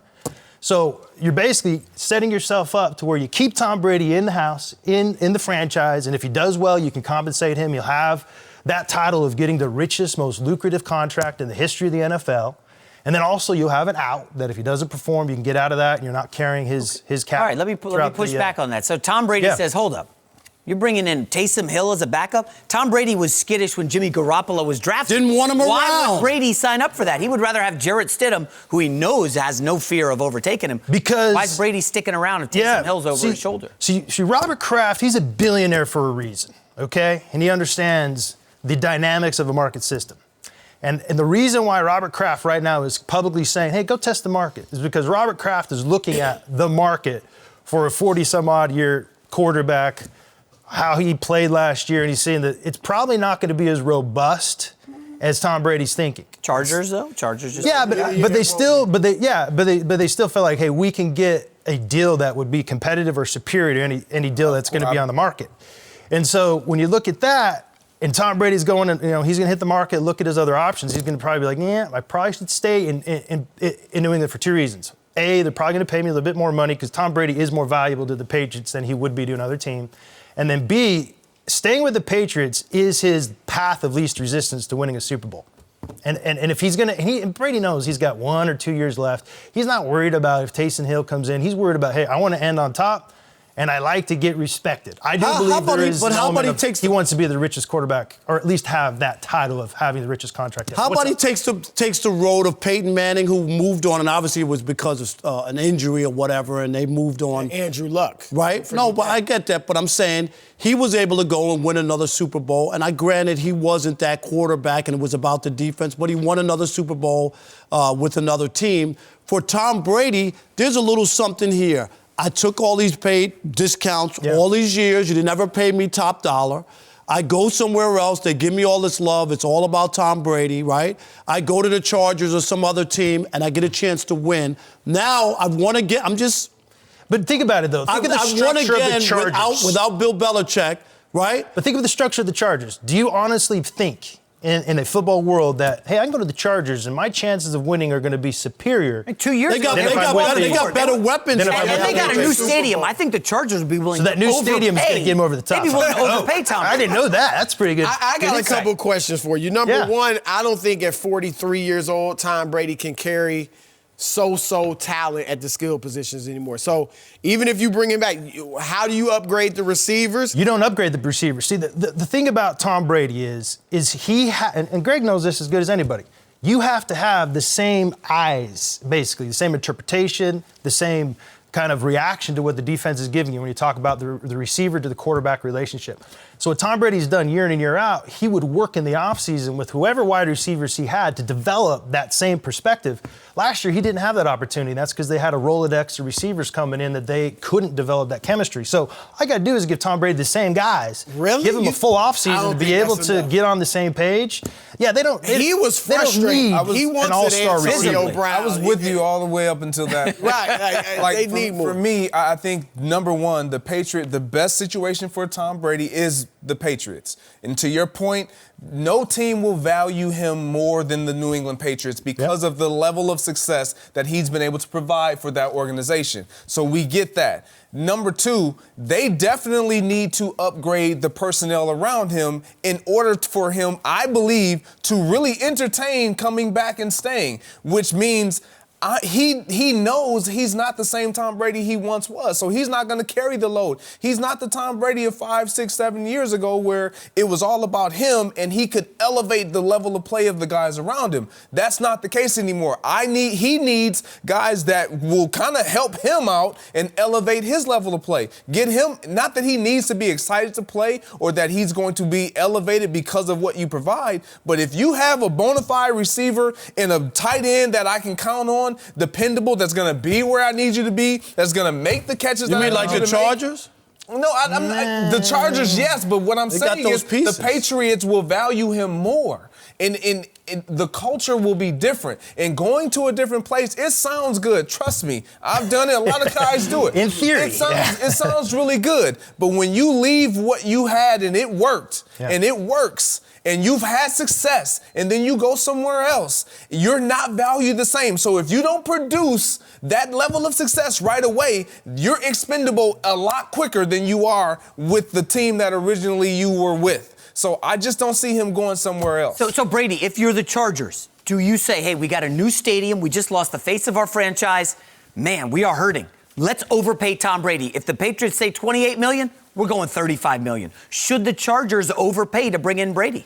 Well, they're probably going to think about it, but they shouldn't. What they should do is they need to bring in Marcus Mariota and go full-blown down the direction of a running quarterback, because as we know with Anthony Lynn, that guy is connected to Greg Roman. They work together at the Buffalo Bills. As we know, Greg Roman's the offensive coordinator of the Baltimore Ravens. Implement that same offense and let Marcus Mariota do his thing. And that's, by the way, that's the problem with the Titans. They never let him do his thing. They basically drafted a Ferrari and said, hey, let's go four-wheeling up in the mountains, okay? If you're going to draft a certain player with a certain skill set that made him, what was he, the number 2 overall pick? Yeah, behind Winston. Then build a system that's and exactly he had 4 that same coaches thing. in 5 years. And Anthony Lynn can do that in San Diego and turn Mariota into a star. But in terms of just absolute star power, shock value, hey, look at us. Yeah, signing a guy like Tom Brady. I was going to say, as much as that all is logical and football logic, it really is. But it is a business, too. And when you're not drawing people and you got a brand new stadium open and you don't have season tickets sold, I mean, there is a part of you that has to look at that and say, what is going to bring us the most attention and get people to want to buy tickets? And you say Tom Brady is joining the Chargers, jerseys go off the shelves, right? And people pick up the phone or go online and order tickets. And you're getting Sunday night football games. You're getting all prime time. Well, that's if they win. No, but it's getting Brady. I get just a start, but at the end of the day, you still got to go out and perform on the field. And if Tom Brady goes out and looks like Phillip Rivers this last year, where he's just off his rocker. I mean, he literally looks like he needs to be in a rocking chair. Then lo and behold, you know what? Everybody's gonna be like, oh, this is the same Chargers. We're out of here. And so you got to have some sustainability. How convinced are you that Taysom Hill can be a starting full-time quarterback? quarterback? gosh. Because he threw, what, 6 passes last year? I absolutely love a running quarterback. And the reason why I love running quarterbacks is because trying to defend them are nightmares. You know, I'll never forget, back in 2010, we're playing against the Philadelphia Eagles. We prepare all week long for Kevin Kolb. And all of a sudden, the Claymaker goes out there, knocks Kevin Kolb out of the game, and number 7 Oh, my goodness. comes trotting out on the field. We're like, we don't have a plan for this guy. And we were up, what, 20-3? Yeah. And he just ripped us apart. And because you have no answers. And we love to run man-to-man coverage. You can't run man-to-man coverage very well unless you have a spy against a running quarterback. So whenever I look at a guy like Taysom, what he did in that playoff game, if that doesn't establish that he can be a friend, because if he is their starter, if he started for the Saints, they're at least winning that playoff game. If he started for the Saints, though, opponents are preparing for him. Yeah. Like you said, they're not worried about you got to remember this. keeping the starter. In the They're preparing for him. NFL, they don't know how to prepare for a running quarterback. Nobody has any They figured it out in the playoffs. Who did? He got Lamar figured Jackson. out. No. The Chargers last year and Tennessee this year. Remember, Lamar Jackson's productivity broke records. Remember right, that? right. Yeah. The problem with the Ravens. The playoffs, I'm saying, teams The problem with the Ravens was twice. deeper than the scheme. Andrews, their stud tight end, had a high ankle sprain. Greg, you can attest this. I like Greg sitting there because he kind of supports me. If you have a high ankle sprain, man, how quick you come out of your breaks?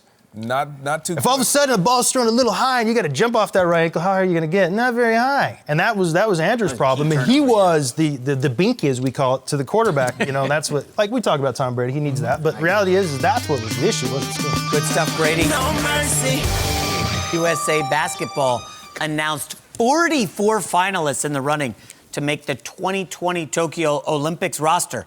And while LeBron and Steph are back in the mix, the list had some glaring omissions, most notably Hawks All-Star Trae Young and, shockingly, Pelicans rookie Zion Williamson left off the list entirely, while guys like Kyle Kuzma, Marcus Smart, and Derek White, yes, Derek White, were among the guys invited to camp. Chris, listen, I don't want this to get too heated, but what on earth was going on here? And who was the bigger snub, Trae Young or Zion Williamson? Well, look, those guys you mentioned, Kuzma, Derek White, they've been in the program. So that's what this is about. Also, I would like them to go with younger guys. I think that's what we should do in the future. But historically, that hadn't been the case. In 2004, after their first year, now they had LeBron, Carmelo Anthony, Dwayne Wade on that Olympic team, and they didn't hardly play. I was going to say Larry Brown wasn't coach. They didn't play. They didn't 100%. It didn't work out. They finished 5-3 and won the bronze. But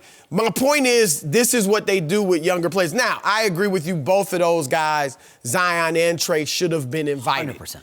As far as who got the bigger snub, without question, it's Trae Young. And I like Zion like everybody else. Zion's played 8 NBA games and got hurt. Okay, so we have not, and I'm not trying to cast dispersions or anything on him. We have not seen him play like 3 or 4 months of straight basketball at a high level. I'm sure the Pelicans probably called Team USA and said, please don't pick our guys. Invite him. I agree. You know, that's the last thing they want. But Trae Young, 30 points a game, 9 dimes a game. And the dude, everybody wants to poop, they're not winning, it's empty numbers. His PER, 11th best in the league. 11th best in the league. This dude is balling. Trae Young, undoubtedly the biggest snub. I'm going to disagree. First of all, I'm upset that Zion and Trae Young were not invited. A couple guys that were actually invited. I know they were in the program or whatever. That's the thing. That's all. Harrison Barnes, Kyle Lowry. Everybody's like not going to make the team just because you get invited. Mason Plumlee. Joe Harris. They're in Chris, the program, this is an and embarrassment you need for shooters USA now. basketball. Obviously, Trae's a shooter. I understand. Well, you're going too far. This is also, you have gone on FS1 and said Zion could be the next face of the NBA after LeBron James. Everybody agrees. I didn't Zion Williamson I didn't go that far. Is probably the future of the NBA. You need him at least on this going team. a little Even too if far. he is just playing a couple minutes, you need him out there. He is a major He draw might get for hurt. Team USA. And you know what, Jason? I understand the Pelicans. You're going too His far. time is How coming, is it too though. far? His time is coming. Considering the way that Zion's professional career started, I'm with Chris. If I'm New Orleans, if I'm New Orleans, if you're Team USA and you're putting on a Team product USA doesn't at want the him getting Olympics. hurt either, because Right. that hurts the NBA. I just don't think that it's the end of the world as the first year, and he's played a handful of games that he has to be on the team, or there's no face of the NBA. You already got all the stars. Okay, fine, I get that. You're anti-Zion. No, but I'm not anti. No, I'm not. anti-Zion on the team. Are you anti-Trae Young, who has been incredible, is an all-star, and is going to kill it in the international Yeah, for competition? me, Trae Young is the one that should have been invited. Yeah. And that's where I kind of have an issue with it. It's not that these guys are going to make the team. It's just being invited. That Trae Young not to be invited to be as productive, you just mentioned, as he's been all year, even last year, and you look at him not even being considered, that to me is the biggest snub. So why do you think that happened? What do you I'm not sure why it happened or how it happened. I don't know how they configure these teams, and obviously I think most of these a lot of the guys who have been have already played and been in the system, as Chris has alluded to, but you just don't there's certain guys you can kind of overlook, and Zion, in my opinion, is one that you say, you know what, we can kind of overlook him because he hadn't played, there isn't enough sample size. Overlook Zion Williams. Yes, you do because of what he has not done in this league, and he hasn't been on the floor. But Trae Young, that is hard to overlook. I agree. That is really hard to overlook because night in and night out, we're seeing a Trae Young highlight. He's pulling up from the logo, and he's hitting nothing but bottom of the net every single time. You look at the guards, and I get it. There's a lot of good guards. Steph Curry. Again, guys that are hurt that aren't going to even play. Well, and also, LeBron is probably going to go to the Western Conference Finals, big playoff run. Steph Curry went to the finals 5 years in a row, Rob Parker. Those guys are not going to want to play again in the Olympics. You're going to want Trae Young and Zion Williamson out there. But what if you got big veterans are turning down? Yeah, they don't need that. So they don't go need with to the win. young guys. His game is also built for international play. Really with the is. Three-point shot, the wide open lane, and this is another guy that could take the international stage by storm, which is obviously good for the NBA. So But I definitely agree with also, Trey. I think there could be, and I'm with you on the snub to Trae Young, if you're looking at these two players. But maybe they look at it and they say, well, we want to give Steph Curry another opportunity, like these guys, and let them say that they don't want to play before we just assume anything. And Trae Young and Zion are so young that it's not this time. 4 years from now, their careers are more established. They're more of the face. Steph Curry's on the way down. You know what I mean? And these other guys, and it might just is in his third year in the league. Yeah, he hasn't accomplished But that jack doesn't mean squat. that he's automatically on the team. He's 40-something Okay, so he's in the pool. It's not like they cap it. But he's we been can only there have for 3 44 years. guys. He's put up some numbers last year. All I'm saying is they could be looking at it as they're the next wave of guys. If I'm Trae Young, I would be disappointed. I agree with you that he should be on the list, but I could see where their thinking is. This is an older team. We got guys already, and these guys are the next wave of Olympians. So you're not even inviting them. You're like, we don't need to extend an invite to an All-Star starter while Derek White of the Spurs, who won't sniff an All-Star game ever. Maybe they ran out of Who are you paper. tuning into in the Olympics in Tokyo? Okay? Derek White, Mason Plumlee, Kyle Kuzma, or if you see Trae Young and Zion Williamson on that, you're turning on your TV. It's appointment viewing. These guys are legit NBA stars already from a must-see perspective. Look, I like Zion. I think you're a lot. right. Right, you're going way overboard with this. As I said, we haven't seen him play 3 months straight of high-level basketball. That's an issue. Before we crown him, can we get him to play half a season without getting hurt? I mean, I'm just saying. I just don't. You're inviting him to a camp that's going to be 2 weeks, and the I don't Olympics want is him 3 at the weeks. camp because he About might 3 get months. injured. I want him playing 82 games. And that's why Zion, to me, I don't have an issue whatsoever with him not even being considered on the list because he hasn't been there for his own team. So let alone let's invite him. And we're going to add him to put on extra work? But Trae Young, Well, I mean, we don't want him eating in New Orleans. I And mean, he's come on. not even playing, like he's still on a minutes restriction, and he got hurt. But Trae Young, what makes him so intriguing is the fact that you are going to get eyes to watch Trae Young play. Anytime he steps on the court, he's the human highlight reel. He's going to shoot from the doors opening in the gym, you want guys like that on the floor at all times, and he provides you that.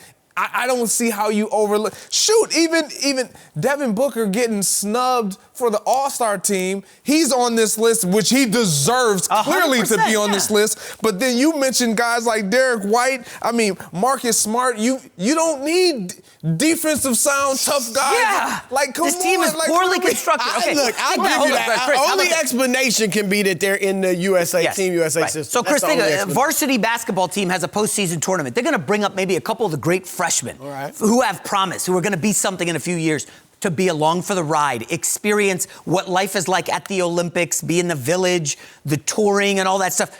Get a sense of being part of the team. You telling me Trae Young and Zion, you wouldn't bring them along for the ride over some of these end-of-the-bench guys, even if Zion's playing 5-10 minutes? It's not necessary. They're gonna wax whenever we play anyway. And they'll have their moment as well. Right. Their They're moment gonna get come. their chance. LeBron and as I said, Melo, D-Wade, Go they back didn't and play look the at first that. time. They did. 2008, 2012, they got their opportunities. They'll get their chance. So they were on the team. Okay. No mercy. After March 18th rings in, the Saints will technically not have a quarterback on their roster since all three are up for new deals.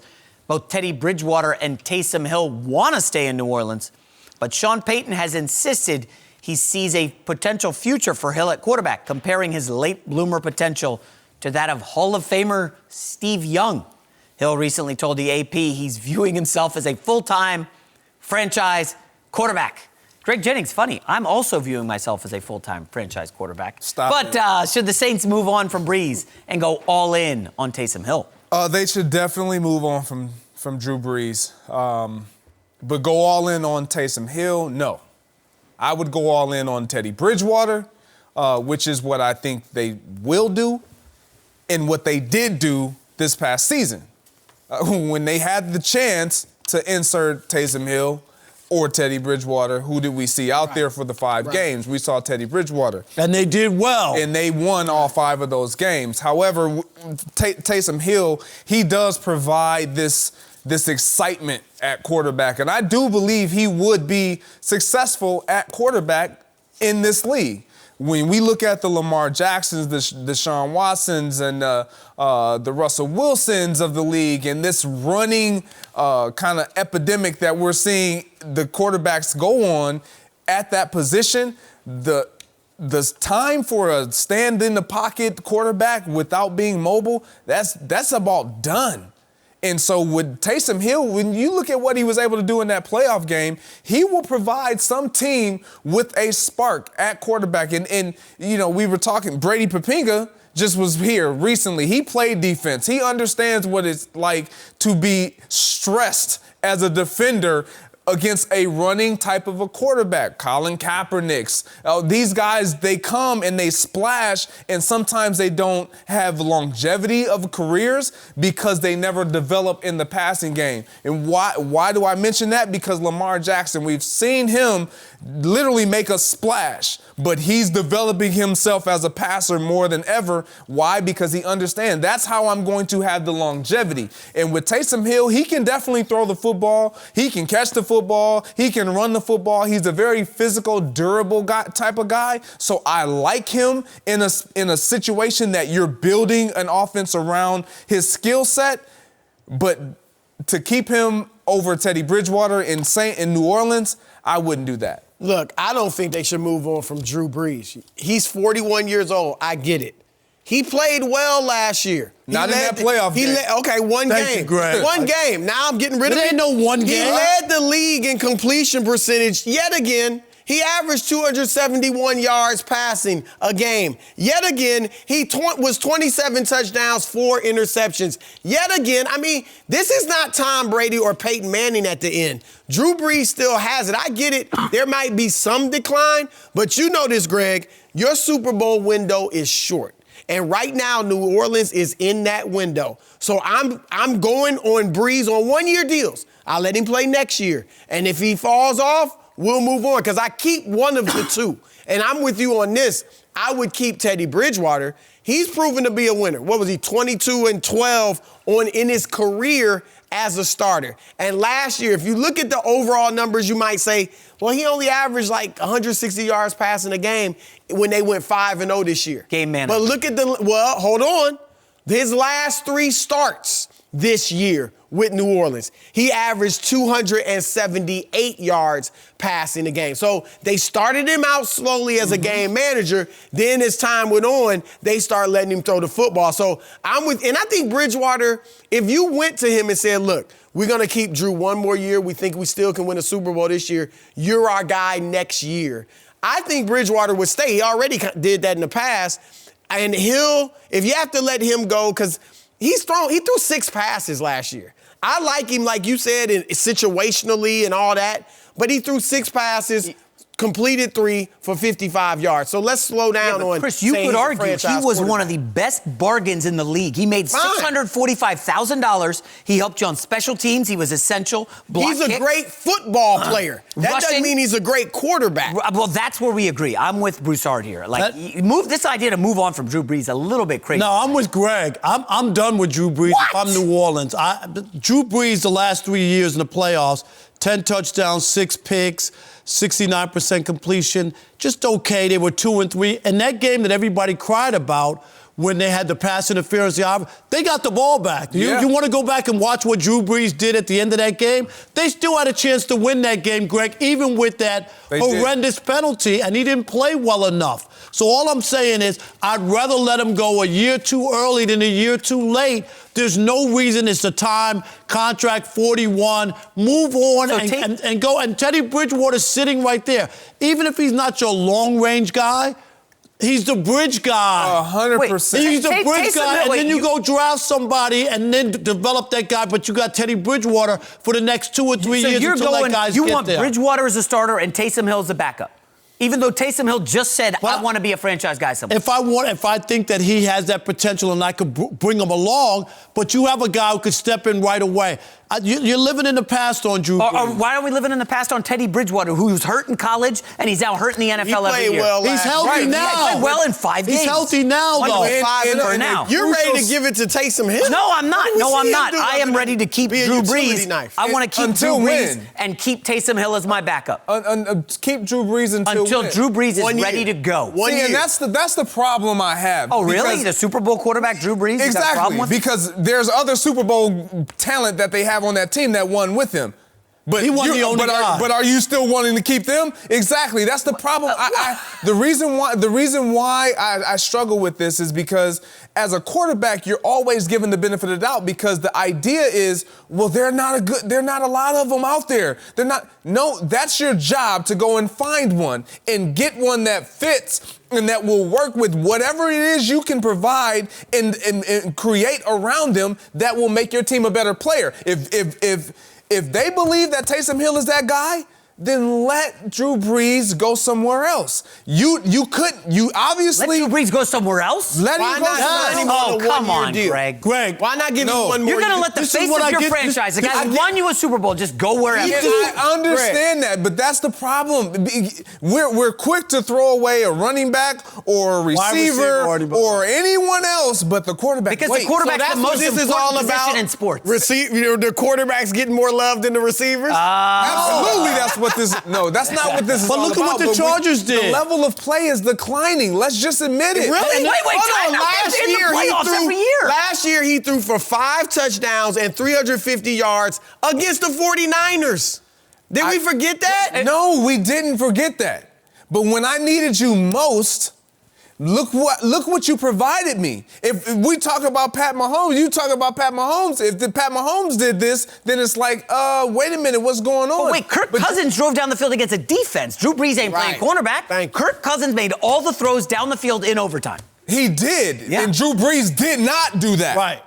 He did not do that. They got a crucial turnover, and then Drew Brees turns around and he gets the ball stripped. Like, I get it. I love what Drew Brees has done. One of the best to ever play at the position.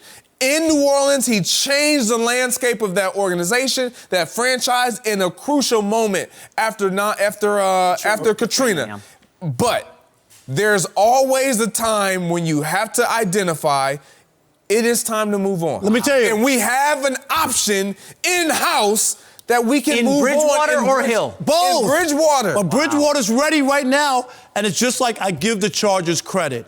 They could have brought Phillip Rivers back Yes. for one more Hold on. year. No. Phillip Rivers is No, they washed. could have. Phillip Rivers was terrible. Don't compare what No. Phillip Rivers. You No. compare Phillip Rivers last year to Drew Brees. No, you can't do Comparing it. the That's- situation.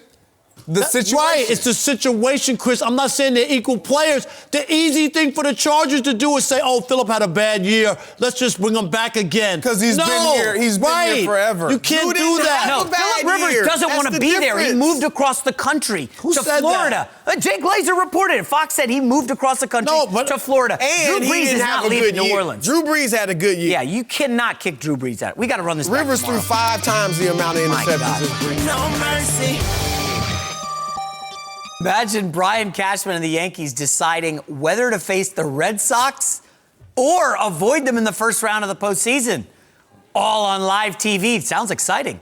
This may be coming soon, with Major League Baseball reportedly weighing playoff changes where division winners could choose their opponent, as well as expanding from 5 to 7 playoff teams in each league beginning in 2022. Rob, this sounds incredible. It sounds fun. No. You love it, right? Oh. This is the one problem I have. There's nothing wrong with the baseball playoffs. They're actually the best part of baseball, so leave it as it is. Number 2, I don't want Major League Baseball to up the number of teams and be like the NBA and the NHL, where more than half the league makes the playoffs. Make it special. Make the regular season count. You know what? For me, I don't ever mind teams upping the number of playoff teams because it doesn't change the way the playoffs are run. But to allow teams to try to pick who you play, like that's just absurd. And for me, as a fan, like, you watch the baseball primarily in the postseason. Like, that is where you get the most eyeballs. So you can't start picking your opponent. You said it, though, Greg. That's what baseball's trying to do. They're saying, like all the sports, our postseason is the biggest time. That's when we have the most eyeballs on us. The casual fan chimes in, starts watching. So expand it. I think and it doesn't belittle the regular season, right? Hold on, here's why. It'd be 14 out of 30 teams making it. The reason it doesn't ruin the regular season is because the divisional champions have, in a 3-game series, all 3 games are at home.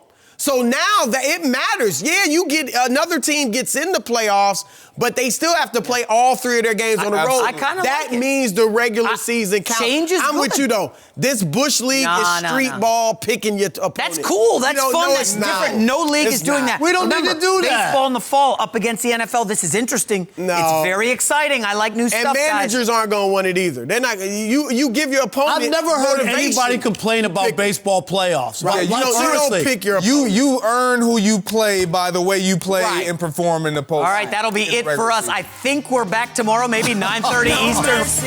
Thanks for listening to the Undisputed Podcast. I'm Jenny Taft. Join us again at the same time tomorrow morning, 9:30 Eastern. We'll see you then.